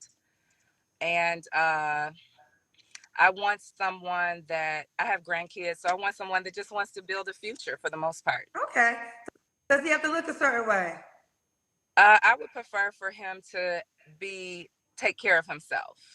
That's the main thing. Just take care of yourself. Okay. What about money? Do we gotta make a certain amount of money? I personally, myself, I want a millionaire myself. Oh my God. Oh my God. Oh my God. Oh my God. Oh my God. Oh my God. Oh my God. Oh my God. Oh my God. Oh my God. Girl, like, Lord, I knew it was something. She had that shifty eye in her look. I'm telling you, she had that shifty look in her eyes, honey. There we go. There we go. There we go. She won $1 million. Girl, 51 years old. You talking about, girl, ain't no million. Girl, ain't no millionaire want you, ma'am. Unless he's 90. Unless he's 80 or 90 years old, yeah, he might give you what you looking for. He might give you a few dollars if he's 80 or 90 with an oxygen tank and strapped to the bed. He okay. You might could go over there and give him a little something, and he'll give you a little something. But other than that, girl, child, that's a wrap, baby. Y'all, this perception is reality. Thank you for the super chat. It says, I'm Baptist, but do you feel some black preacher men has enabled some of the delusional behavior? Of course, of course, of course. Listen to what they be saying, because they're catering to the foolishness. They know that a lot of men have left the church. So it's now the churches are filled with just women. So you have to cater to your audience. So your audience are mostly women. So you can't speak like I'm speaking, because it's going to enrage them, and it's going to, you're not going to want to give those tides. It's about catering to your audience and your support system. So the women are the ones who are supporting the church. So yeah, they got to cater to them. They got to tell them what they want, make them feel good. You massage their wigs, to make sure they're comfortable. You gotta do stuff to keep your base. And that's what they're doing. Because you don't want to, anytime they say something that makes sense, these women get mad, and the tides probably get low. So they got to make sure the money is steadily coming in. So you got to make sure you feed their egos and make them feel good. Otherwise, you might, they might not be able to pay their church rent or something, because the women was not, you get mad and get in their feelings and don't bring the money. So absolutely, they do. They fuel this, or promote this foolishness, or yeah, they do. They enable it for sure, for sure. The black, yeah, hell yeah. And there was actually this. I think that was his name, Pastor Brian, if I'm not mistaken. Brian, to have that name, child, it's crazy. I think that was his name. I think he's in Atlanta, Georgia. I'm not mistaken. If I'm not mistaken, they was actually asking what can they do to get the men back in the church. This man was actually proposing that they sell weed to get men back in the church, and I thought that was so insulting. I really did. I thought that was insulting to think that that's going to be a draw for men, that you just gotta give them some weed and they're gonna come back to church, as if all men. And they refer to black men, because that's the majority of the congregation, black people, as if all men smoke weed like that and just will jump and come back into church because you off. That was crazy to me, baby. But I definitely think they enable this behavior. Yes, they do. Thank you. Once again, I appreciate the support. They wholeheartedly support this foolishness. Yes, they do. Don't make no sense though. Let's continue. But I get it. 4-4 Roddy, I don't smoke. Exactly. My husband does not smoke. Nobody in my household smokes. So how that's gonna bring them to every man don't smoke weed or cigarettes, or just in general? Like, why would you think that would be, something to say to get men back? So what you want, hood dudes that smoke? Every hood dude? I don't know, child. It's just all over the place. Let's continue. This lady said 7 figures. 7 figures. So I'm assuming, let's stay here for a minute. I'm assuming you date millionaires. I've worked at the stock exchange. I've been around millionaires my whole That's life. So not what I asked you. I said, do you date I've millionaires? dated millionaires as well. Yes. So what happened with those relationships? Just didn't work out. Nothing personal. If something doesn't work out, I just let it go. It's nothing personal. I don't take anything personal. I feel like we all are on this journey to live our lives and do whatever we want to do. So when something doesn't work out, I just let it move on its way. I feel you. So you dated how many millionaires, you say? I would probably say maybe about 5 or 6. I don't know. I've been doing this journey ever since I was in my middle 20s. Okay. So with that, Ma'am, and that's the red flag right there. Don't tell nobody.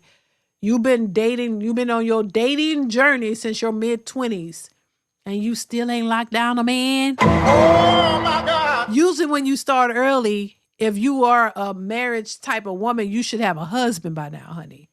You should be stable in your relationship at 51, in my opinion. Now, I know every situation don't work, but I'm just saying, the way you saying it on my dating journey, all them years, you 51 since your 20s, now you're half 100, which is a blessing. Trust me, it's a blessing for us to get older.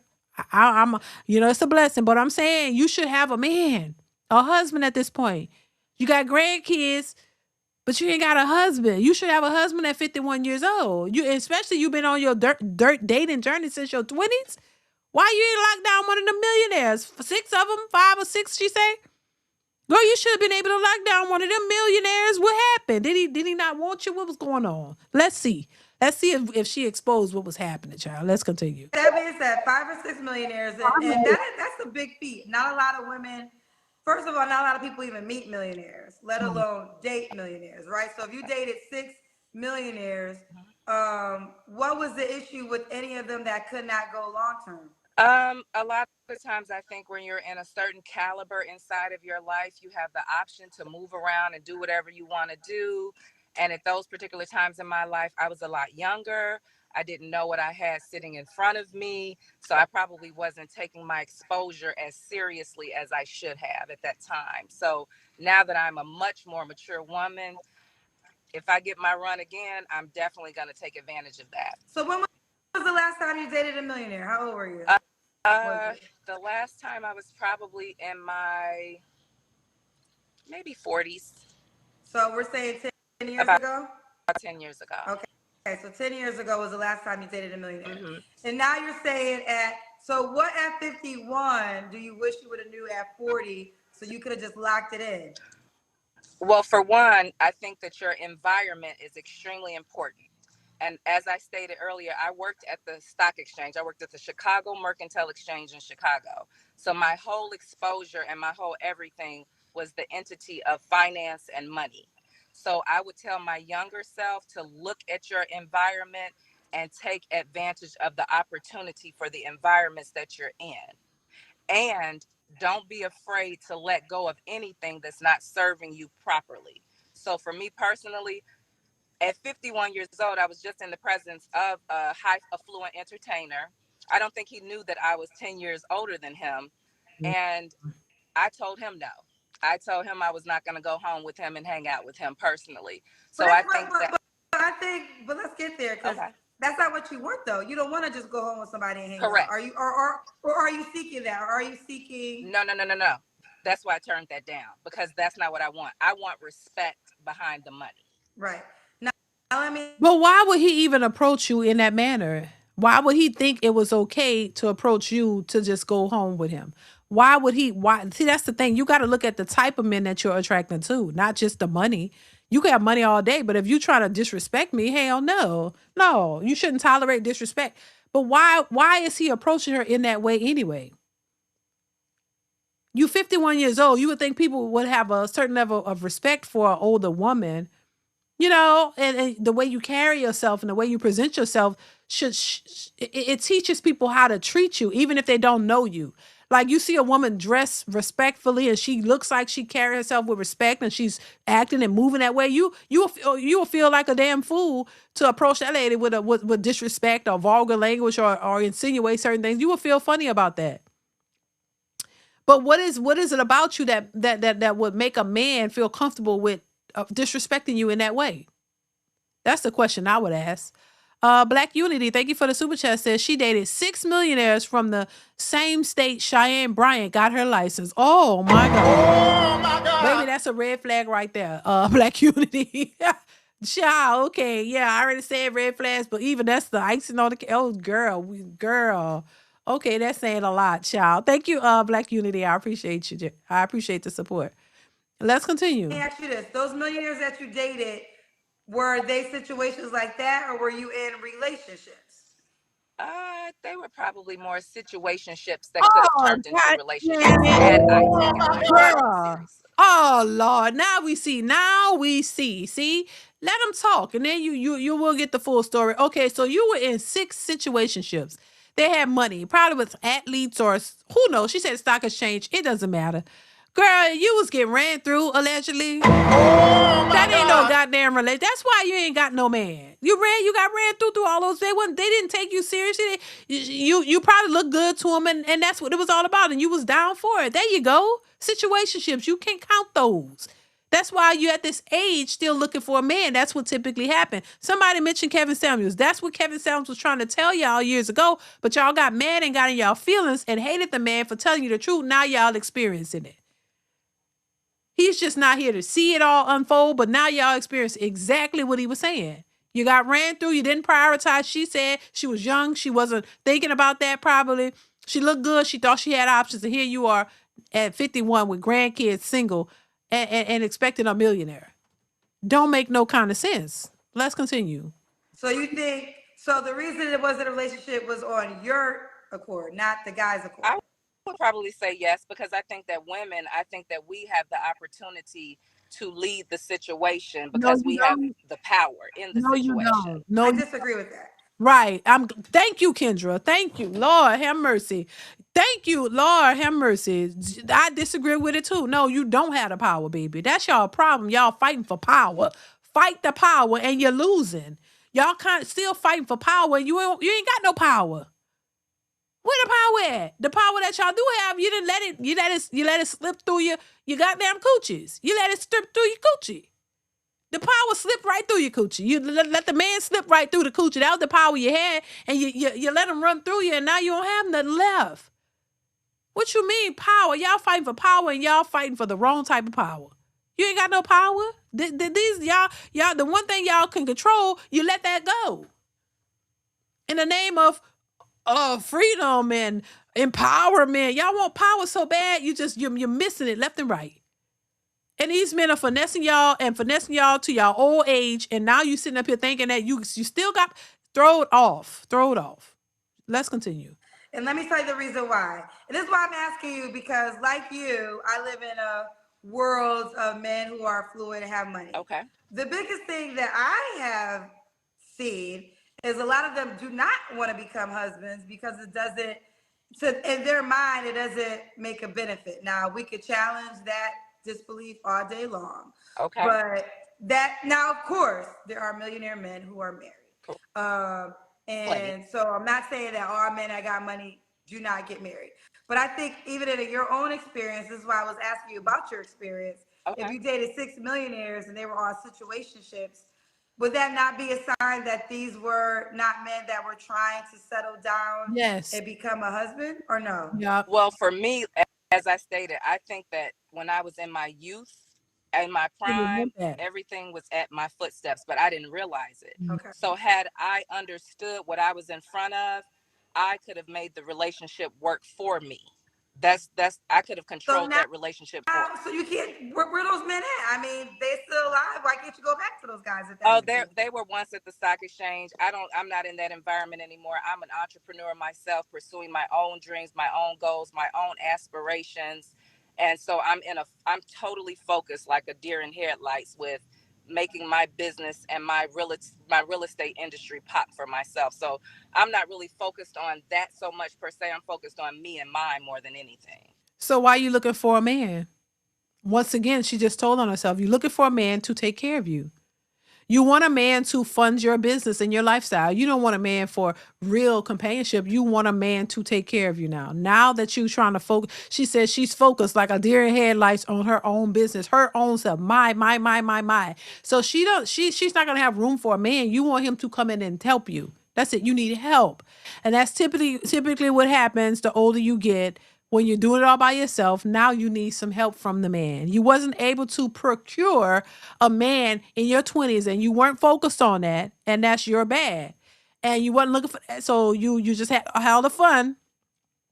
And now it's real because now you're trying to establish yourself with your businesses, and now you need the money, and now you just want help from a man. That's clearly what it is. Let's continue. And I called it. Got you. Okay. So if he doesn't make $1 million, he's not an option. No, that's not true. I want a millionaire. But if as long as he is taking what is care the bare minimum there? Because if you want a millionaire, I'm assuming 100K would be too low. No, I would probably say at least maybe 200. Okay. Around that much. So okay, we gotta do the Kendra Cam, Crystal. Okay, sure, no problem. Come on, Crystal. You gonna get out the car with me? Okay, 1 second. Y'all just chilling in the car. What kind of car is this? Okay. Wait. Oh, you get out. You're breaking out the car too. Okay. Okay. Let's see this body, girl. I know you got to have a body child. Okay, you see that body? We see that body, girl. Don't play with Crystal. Yeah. So I'm here right now, looking at a property right now. So I'm out taking care of business at a real estate property right now. Okay. So what is the age range you want to date, Crystal? In all honesty, I don't mind if you're young.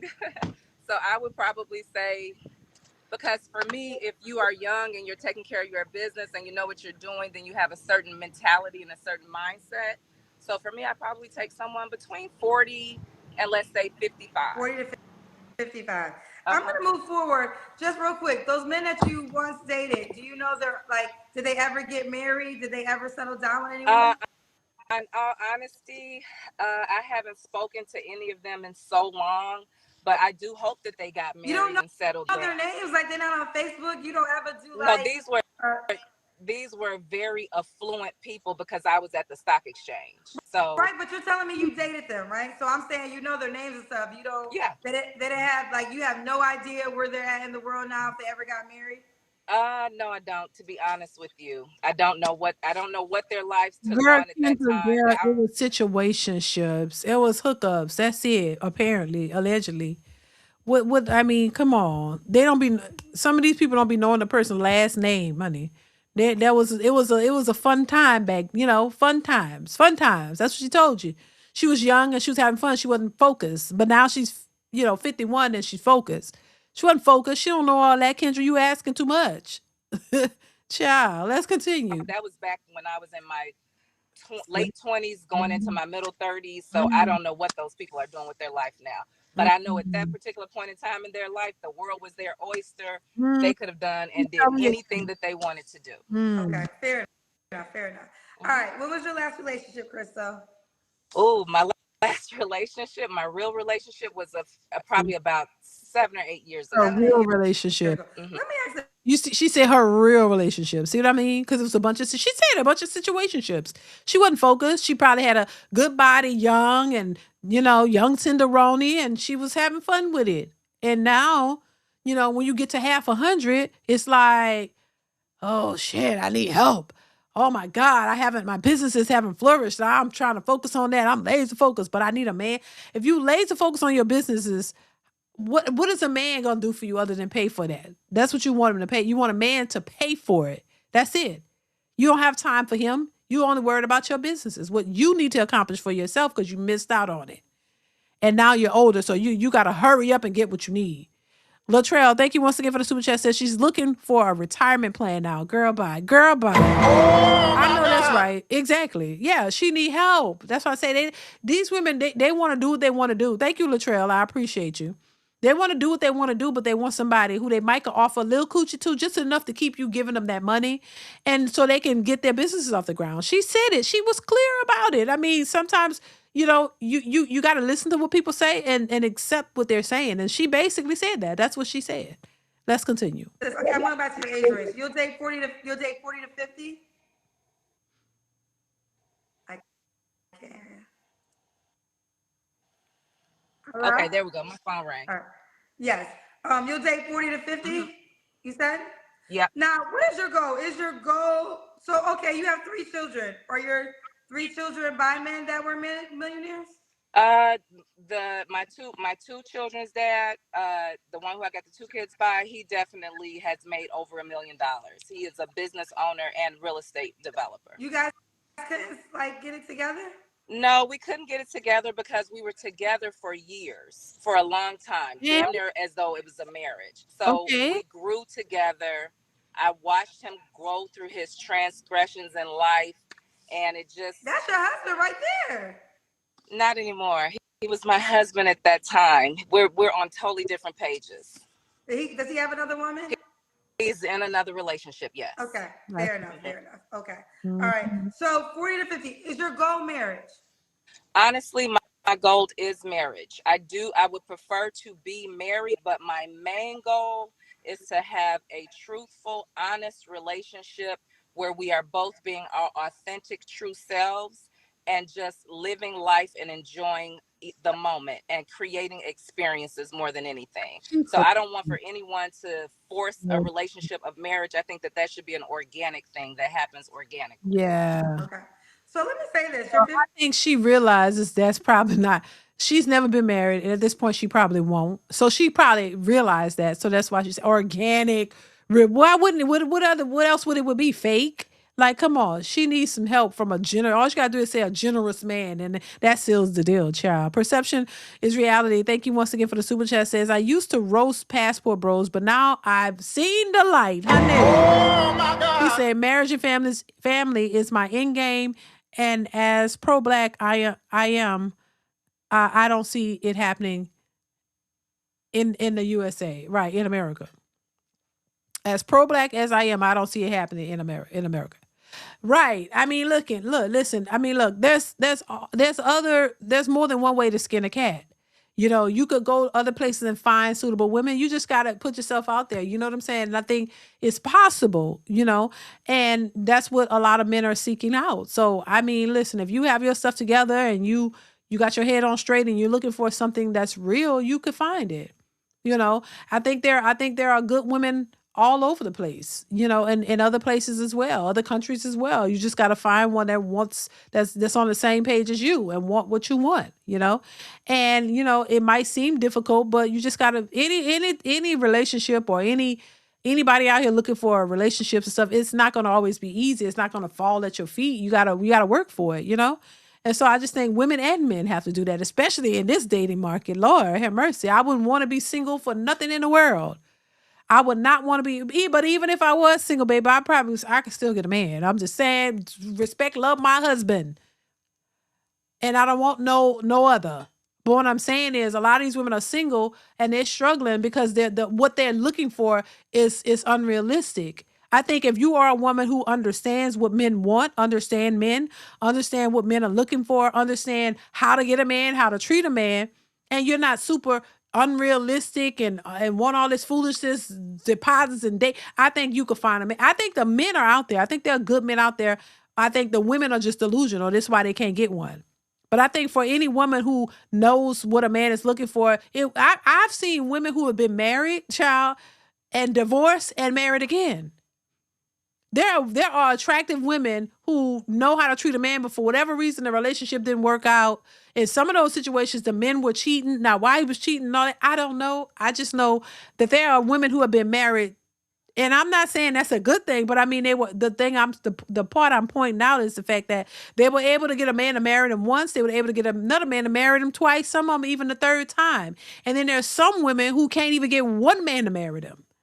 That's all I'm saying. There's someone you can't get one man to marry you and see you as marriage material, or because he probably don't see you as, you can't get one.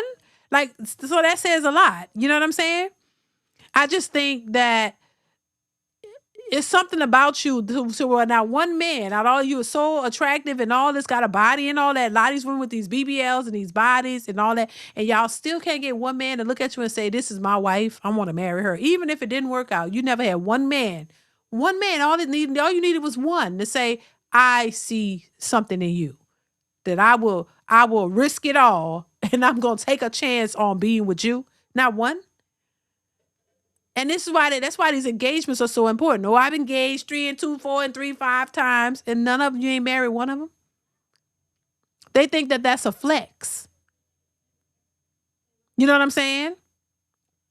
They think it's a flex to say I've been engaged 5 times and you ain't never been married, ma'am. That's not a flex. I want them to stop saying that. When you ask, have you ever been married? Oh, I've been engaged 4 times. Well, why didn't you marry the man then? Like none of them, not one. So it just says a lot, but it's not what they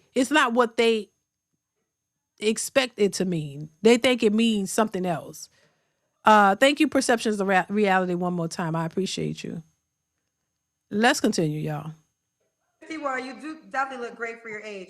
Would you ever go older? Because one thing I hear a lot on this show, a lot of men like younger. So I feel like you might find a man that's like 57, 58 that's really going to probably treat you the way you want to be treated. Whereas a 40-year-old man is going to, I mean, he got you, he going to have the women that's his age, the women younger than him. Sometimes older might be better. So are you open-minded, just throwing this out here, to date a man that's older than you, like 57, 58? I am open-minded to date an older guy that's in his late 50s. As long as he has a young spirit about himself, takes care of himself, and can get and understand where I'm coming from in my life and get with what I'm doing and not try to See, and what that sound like, y'all? I need a man who understands who and what I am. Remember that? That's what that sounds like. I need a man who understands who and what I am and understands what he needs to take me shopping. What that sound like? That's what it sound like. I need a man who understands who and what I am and can take me shopping. That's what that is. That's the same rhetoric. Because the older they get, they still want a man to take care of them. And what she's saying is she want a man who's going to fund her business, take care of her, and not have any qualms with that. And she looks good as a 51-year-old, so that's the caveat. Oh, I look good. I still look good at 51. So you should be willing to take care of me. They think that they can still demand the things that they should have been demanding when they were in their 20s, but they weren't demanding anything. They were just busting it open for Pookie and Ray Ray and didn't think anything about it and didn't think that it was going to have any impact on them when they got older. So now here it is, because time moves fast, baby. Trust me, it ain't standing still for nobody. You get them years go fast. You look around, your kids are 1 and 2, and the next thing you know, they're 20, and you know what I'm saying? Like, that time do not stand still. It goes pretty quickly, child. So they waste a lot of it thinking that they have time, and then now you're 51 tomorrow. You basically want a man who understands who and what you are and what you are about, and he got to be okay with that. He got to be okay that knowing it's about you, and you want him to cater to you, and it's all about you. And you'll throw him a little bone, coochie here and there, but you focus. Like she said, she's focused like a deer head. Like she focused, so she really ain't gonna have no time for a real relationship because she's worried about her business. So, but she wants him to understand that and be okay with that and support that. That's it. So that don't sound like, that's why marriage is not really that important, because she don't think she gonna get that, and she's not really looking for it because she's trying to get her business up. And she don't want to be in a marriage that might take away from that. That's what I'm seeing.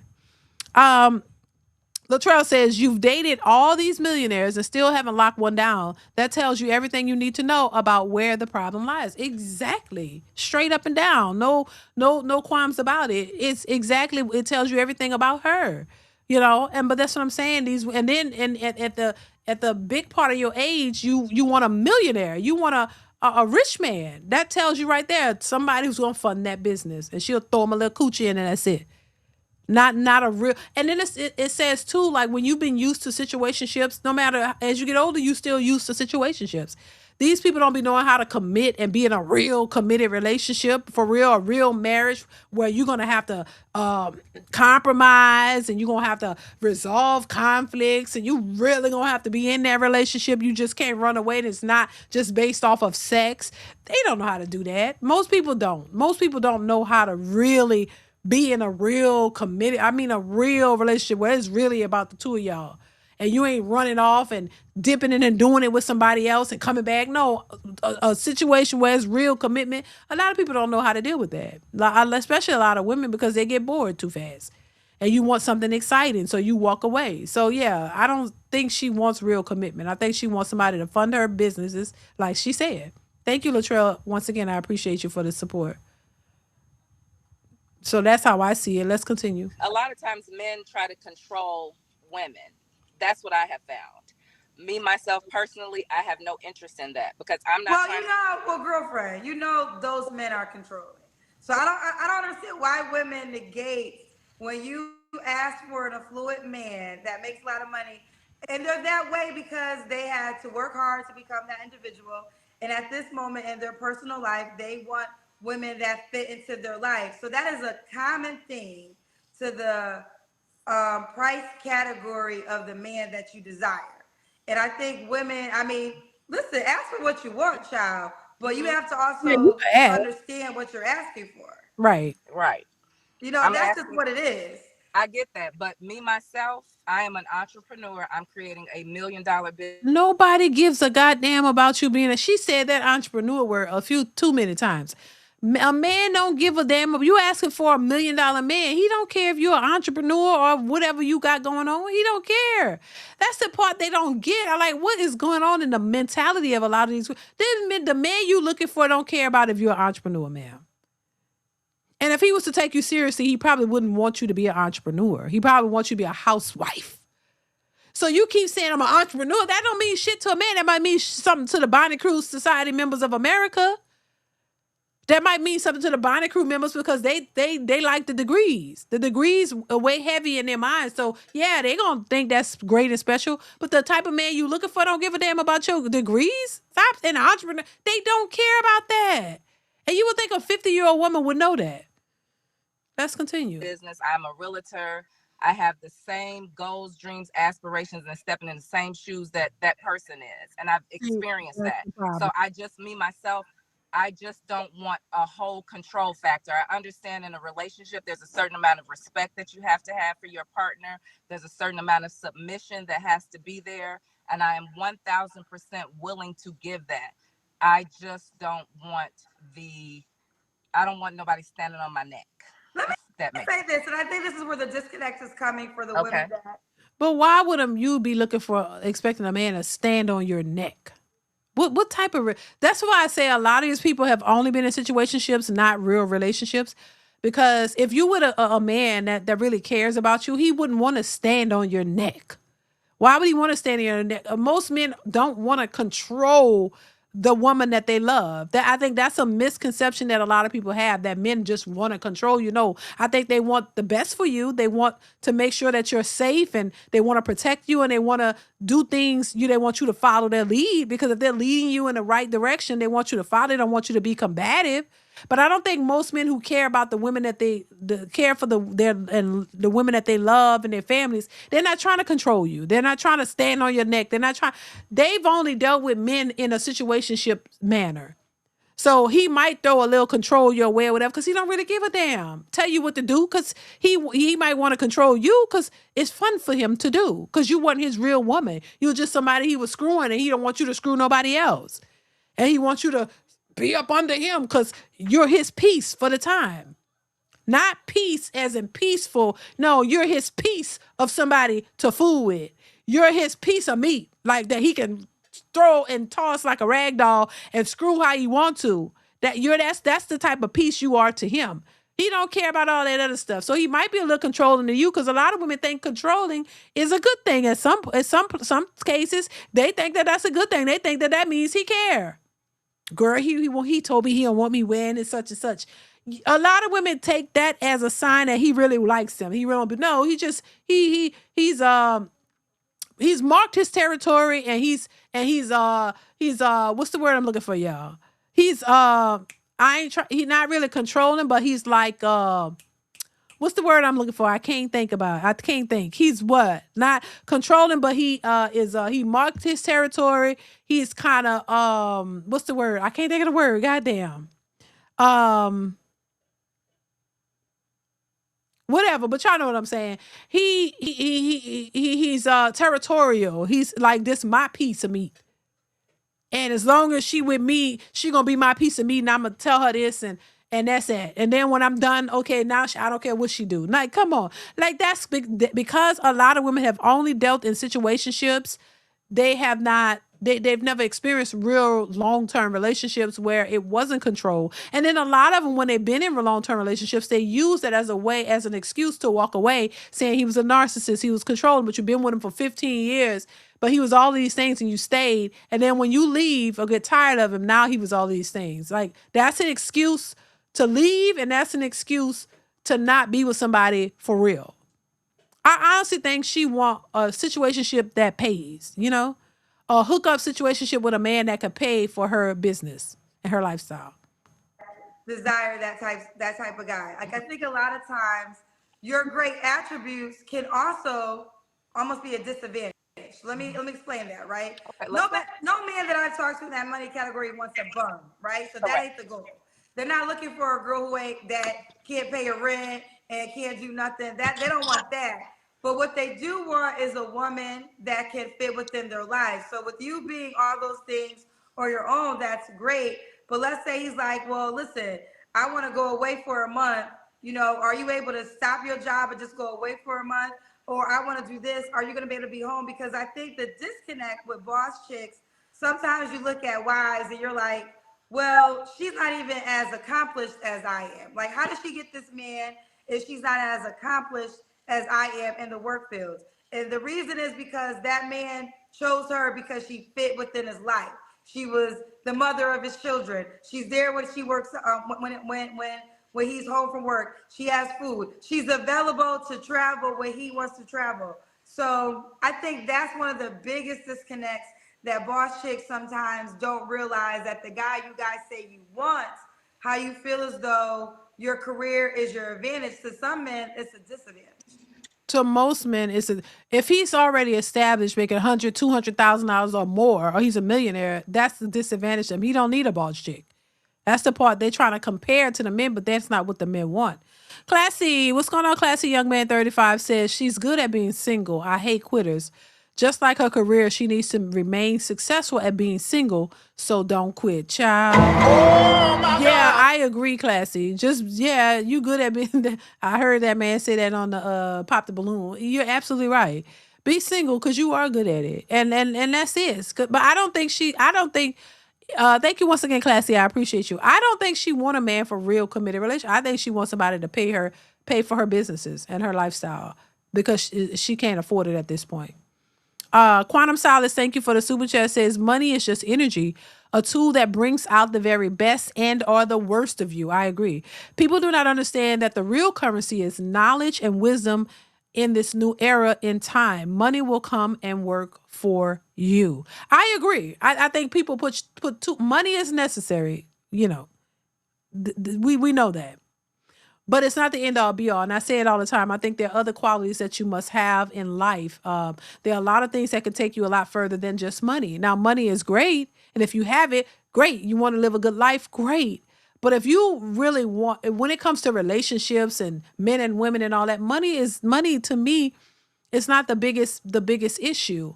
I think, and I do agree that when you say, hey, it brings out the very best or the worst, and it's true. We see people who come from broke and have money, they start to act brand new. They start to act like nothing matters and everybody got to revolve around them, and you know what I'm saying, like attitudes and all this. People really get some money and lose their damn mind. So yeah, I think money is important. Don't get me wrong, it's important for sure, but there are other things that matter more, in my opinion. You know what I'm saying? So thank you, Quantum Solace. I appreciate you for the support. Latrell once again says, I wouldn't be surprised to find that the men she dated were mostly married men. Ooh, child. Child, could be because there was no commitment there. It was such hookup, side chick status. Could have been Latrell. It would make sense to me, but they don't be wanting to tell you that because it makes them look cheap. Thank you, Latrell. I appreciate you once again. Let's continue. For me personally, I'm gonna get in where I fit in. And if you're good to me, I'm good to you. If you respecting me, I'm respecting you. I can walk. I am bona fide grown. I can walk away from any situation that I have to walk away from that's not serving me, and I want for the person to have that same mentality. But I'm trying to get in where I can fit in at the same time too. Okay. No, I love it. I love this dialogue. Let me ask you this, because on the flip side, with you being so successful and the things that you're building, if you were a man, you would be looking for a beautiful woman that could just fit into your life, and then you will be paying the bills if you were a man. Now, you're not a man, you're a female. Right. Let's say you can find a guy that can fit within your life, but he's available because he doesn't make that much money, you know, but he could be available for you all the time. He could show up for you all the time, but he's essentially putting, like, coming into your life and making a life. Would you date a man like that, or does he have to be fully established and financially, like, over 200K on his own? I don't think that we would play on the same playing field. I think eventually it would become a problem. So I would prefer to date someone that can get on this, that we can be on the same level. Because a lot of times when you're unevenly yoked, that's a problem. And I don't want to be unevenly yoked with anyone, not even in a friendship. So you're saying unevenly yoked financially? Correct. Unevenly yoked financially, spiritually, mentally. I want to be on the same playing field for the most part and still understand that a human is flawed. So I'm not looking for Mr. Perfect because I know that that doesn't exist. But I am looking for someone that we can be on the same mentality. So But that's going to be difficult because you can't equate evenly yoked to finances. That is not even the biggest picture or the biggest part of a stable relationship.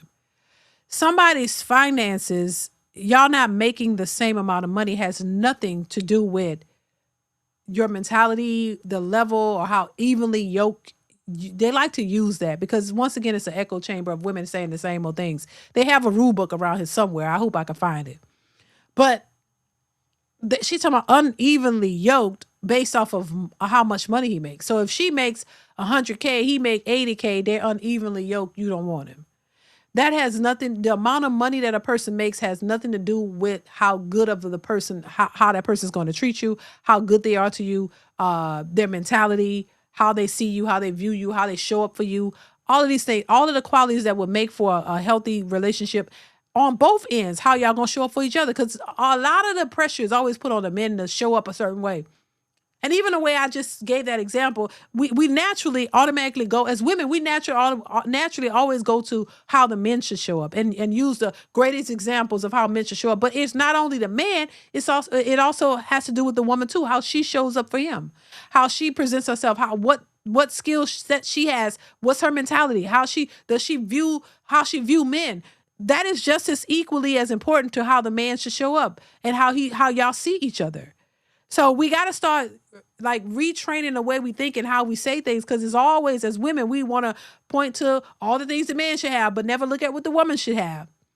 But you both have to be, if you want to use the term equally yoked, y'all have to be equally yoked as it relates to how y'all view each other, how you respect each other, how you show up for each other. That has nothing to do with the amount of money you have in your bank account or in your pockets or your purse. The money aspect has nothing to do with it. This is why I think a lot of these women are full of shit, because it has nothing to do with the money. I'm not saying you should just go with somebody who don't do nothing for themselves, somebody who's literally broke. When I mean broke, like don't have a dime to their name, no job, no efforts, no vision, no nothing. No, I'm not talking about that, but a man who makes $80,000, that's a decent amount of money. And if you're looking at a person who seem to be a good person and they have his head on straight and actually has, a vision for his life and a plan, how could you dismiss that simply because you make 100K and he make 80K or he makes less than you?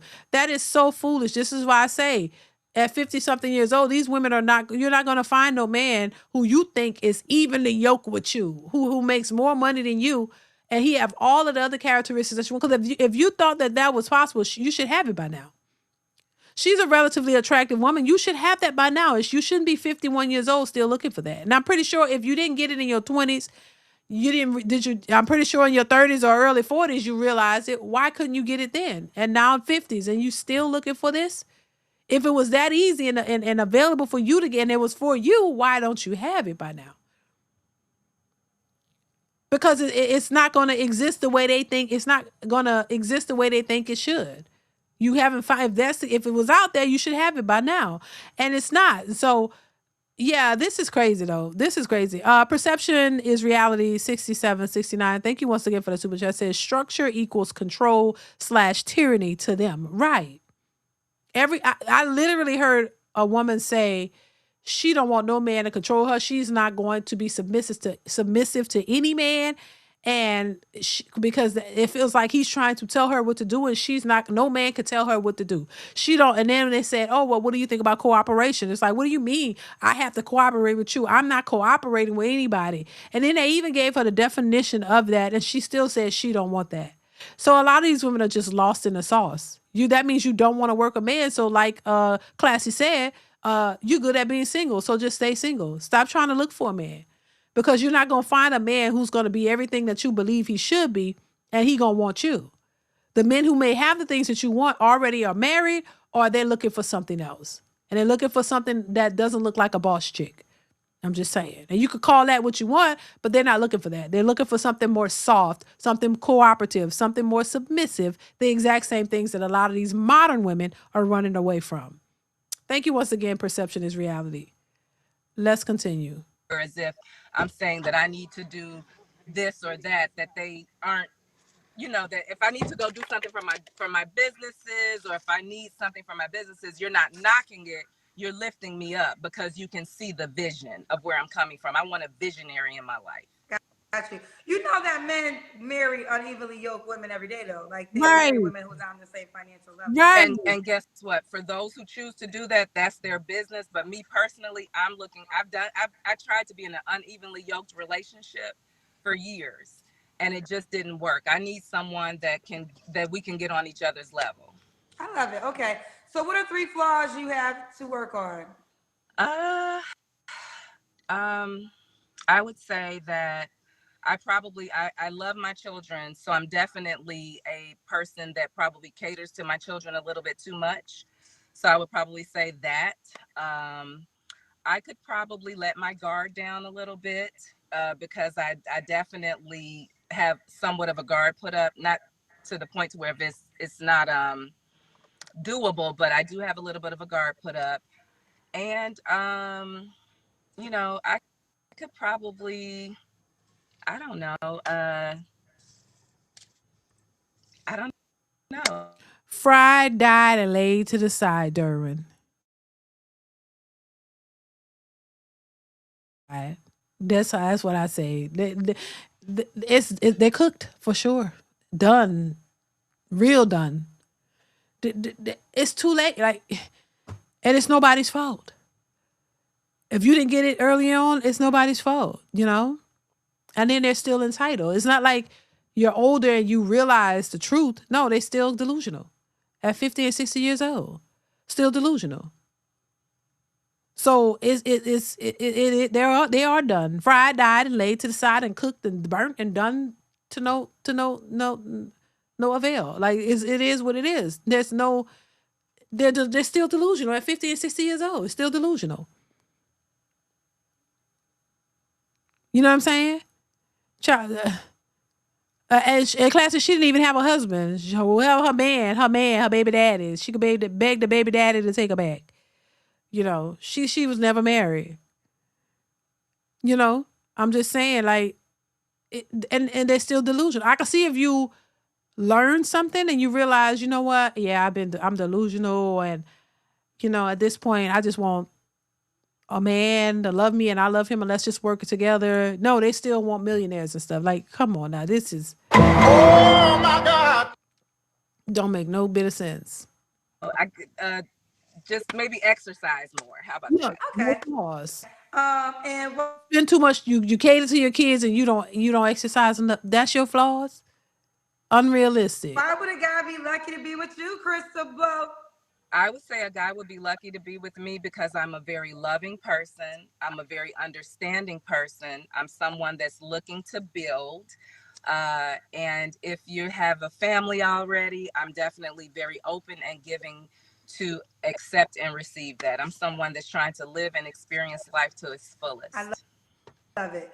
Okay, did I ask you when the last time you was intimate with someone? You don't have to answer. I don't mind answering it. I haven't been intimate since the whole summer, so it probably at least 4 or 5 months. Okay, and when was your last relationship again? My last relationship, my real last relationship was probably about 7 years ago. 7 years. So you've been single for 7 years. I've been single for 7 years. Okay. Now, is the goal a relationship? Is that your goal? My goal is to have a relationship. Yes. Okay. So boyfriend, girlfriend, man, woman. We do holidays together. That's my man. That's my girl. That's the goal. That's the goal. Okay. Yes. So I mean, you look good. Why do you think you've been single for 7 years?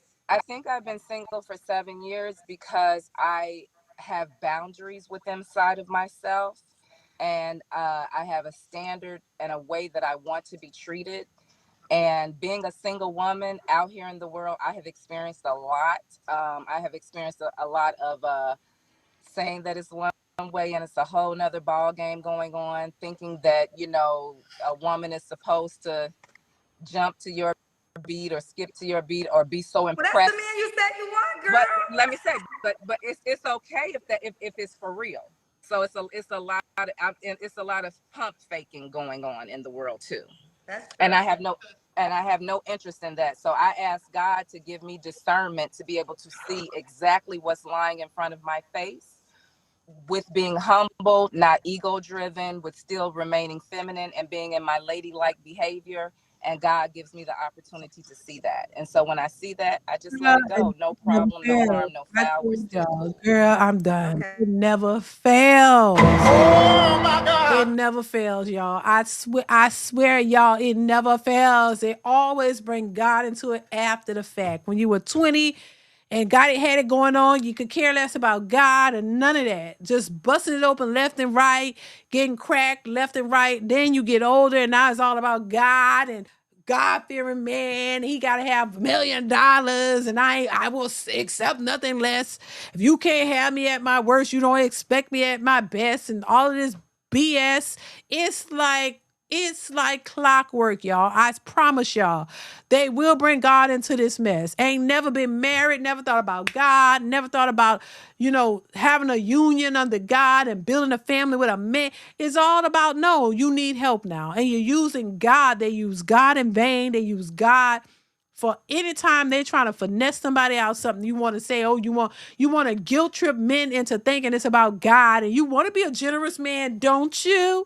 You want to pay all my bills, don't you? You want to come take me on and spend all your money on me, don't you? Why would a man of any substance want that and fall for that? Why? I don't think he want to go lose money over something that's not important to him. Why? I really don't think that they be really paying attention. What man in his right mind gonna settle for something like this? She's not a bad looking woman. I'm not saying that. I'm saying, but girl, you expecting a lot for nothing in return. I'm sure at this age she ain't having no more children. What if the man want children? Y'all don't consider this stuff. Y'all think that life is just gonna be a certain way for forever. We don't have for forever. Shit, you really don't. You should enjoy your life. But why? Classic? What did you say? Enjoy being single because you're good at it. Oh my God. I think we need to put that on the shirt. Enjoy being single because you're good at it. You don't know how to be in a relationship for real. You don't know how to be in a committed relationship. Y'all know situation, hookups, cooch and go. Coochie and go. That's it. Y'all don't know commitment.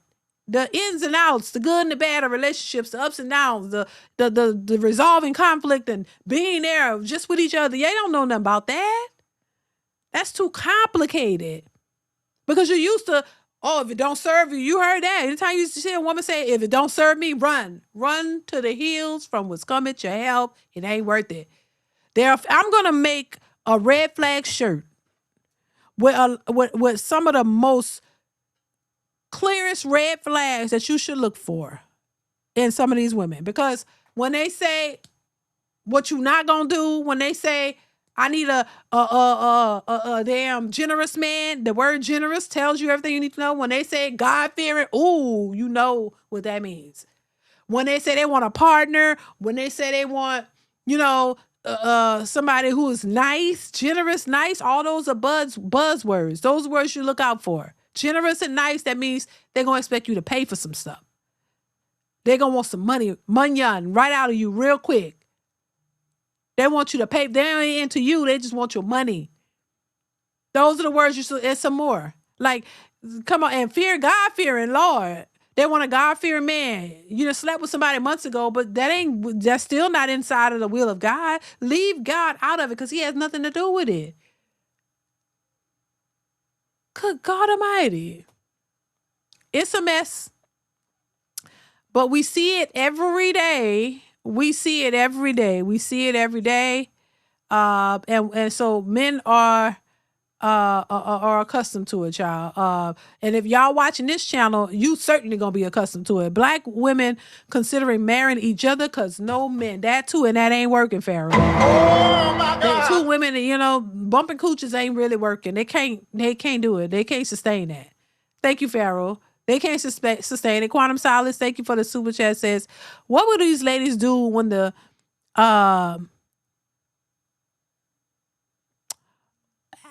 what is that? I can't pronounce that word, Quantum Solace. I got a little sense, but I don't know. Is that spigot of inevitability? Inevitability is no more. With America becoming insolvent, Lady Liberty losing all of her financial partners, its validity, money won't save you. How do you pronounce spigot? Is that what you were trying to say? Is that right? Because I don't know that word. I don't know that word, but yeah. But I get what you're saying. Money won't save you. Lady Liberty losing all of her financial partners. With America becoming insolvent, money won't save you. I mean, they're gonna be crying. When we see all these people lost these jobs and they're struggling to find new jobs, and they're complaining about that and crying because they don't know what to do. So the best next thing to do is try to finesse a man into taking you seriously. Finesse a man to take you seriously. That's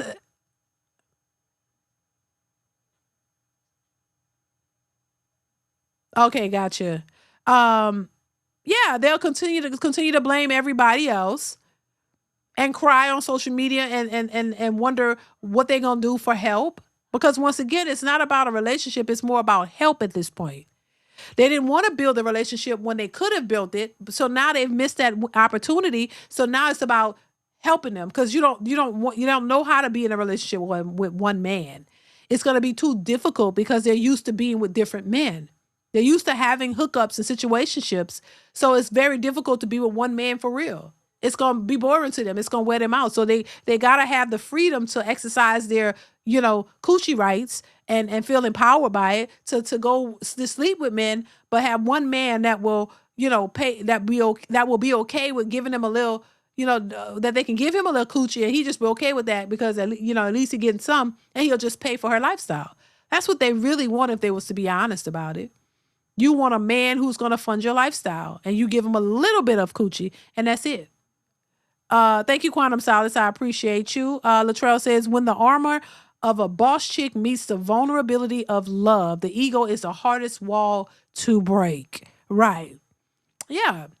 They don't know how to be vulnerable and they can pretend, but you'll notice that it's just fake vulnerability. They don't know. This is why there's a reason why it was not meant for women to be promiscuous. There's a reason why women weren't supposed to go out here and just bust it open for Tom, Dick, Harry, Pookie, and Ray, Ronnie, Bobby, Ricky, and Mike. There's a reasoning behind that. because it's going to be very difficult for you to just be with one man and commit to one man because you're used to spreading your coochie and flying. I'm just saying. Oh my God. And it's going to be difficult. And that's why you're not supposed to be promiscuous. You're not supposed to be out there like that. And then these women are starting out young all the way into their 50s with that promiscuous mindset. Do you really think that's going to be easy for them to just be with one man after all that? No. Whether he has money or not. It's going to be very difficult. Thank you once again, Latrell. I appreciate you. So there's a reasoning behind that. I don't think any of us are supposed to be hoes out here. You're supposed to find a woman that you want to be with, and y'all, do that thing together. Because once you become accustomed to being living a certain way, it's going to be hard for you not to live that way. That's the same way when we say, oh, the way you get a woman is how you going to lose her. Basically, if you lead with your wallet and everything is about money and she gravitates to you because of that, when you can no longer provide that, then she's going easy and mosey on her way right out your life because now you don't have the money. And I've seen many examples of women who have done that, just that. And they go to the next highest bidder if they can. And also, this is why you want to be honest about who you are, where you are, and financially in life, and who you are as a person. Because if you make these women think that you got it like that, and spending, getting loans, and using credit to buy her all these expensive things, but you can't really keep it up, eventually that's gonna come to an end. And then she's gonna go where she can get that stuff again. It creates a vicious cycle of catering to these women that don't really want to be with you. They just want what you can provide for them. So I don't think that's a good thing to do either. But yeah, same thing. If you're running out here and you've been bust open and that coochie been dragged left, right, north and south, east and west, like all your 20s, 30s, 40s, 50s, then how do you think there's going to be a woman that's going to be good for a man at that age? You would think at that age they would change. No, they don't. They still want to be dragged from left and right, from north, south, east, and west. They still want that. They still crave that. But they'll trick you to make you think that, oh no, I'm mature and I don't want all that. I've learned my lesson. No, because you got money, they want you for the money. But they're gonna be side and chicken it up and convincing you that they're loyal, child. It's just a hot mess. But anyway, y'all, we've come to a close. It's time to wrap up this live stream, y'all. I appreciate y'all once again for being here, y'all. Thank y'all once again for supporting the channel. Make sure you guys hit that like button on your way out, you guys. Make sure you are watching the videos that are already posted on the channel as well. Hype them up, y'all. Please hype those videos up. Also, if you want to support, you can support via super thanks on the videos to show support. But make sure you are liking them as well, y'all. And make sure you are subscribed. If you're in here and you haven't subscribed, go ahead and hit that subscribe button. It's free to subscribe, y'all. So I'm going to get up out of here. I appreciate y'all once again. What's going on, Blue X? How are you? Shout out to you. Shout out to y'all. I'm wrapping this up. Make sure you guys continue to support. I'll be back really, really soon, y'all, with another live stream really soon. So make sure you have that notification bell clicked to on so you'll be notified when I do go live. All right. So thank y'all once again for being here. I appreciate each and every one of y'all for supporting and rocking with me and making me laugh and giving me your thoughts, your comments, your questions, your concerns. I appreciate all of it. All right. So thank y'all so much. Big up to yourself. I appreciate y'all. Y'all be safe out here in these streets, y'all. And I will see y'all really, really soon. All right. Love y'all. Mwah. Later.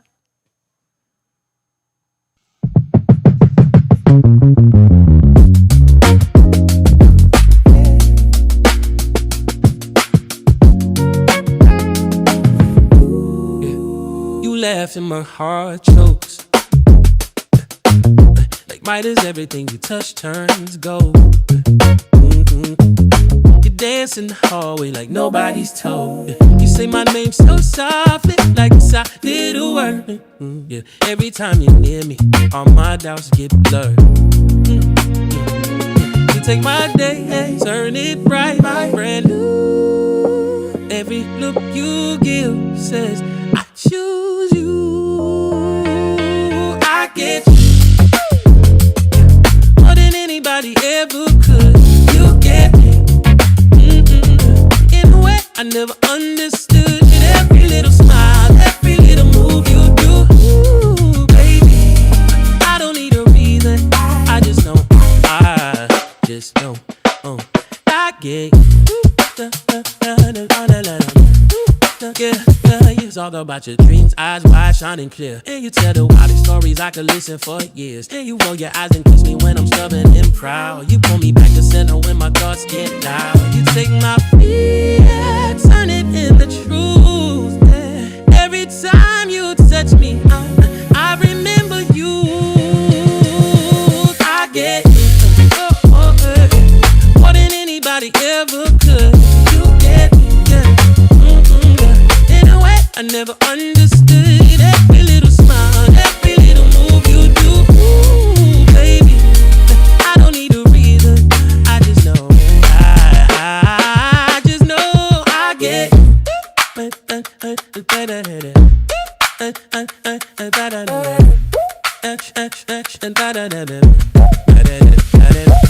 the world feels heavy on my shoulders, you lean in, lay your head right over mine. You say we can carry this together, and just like that.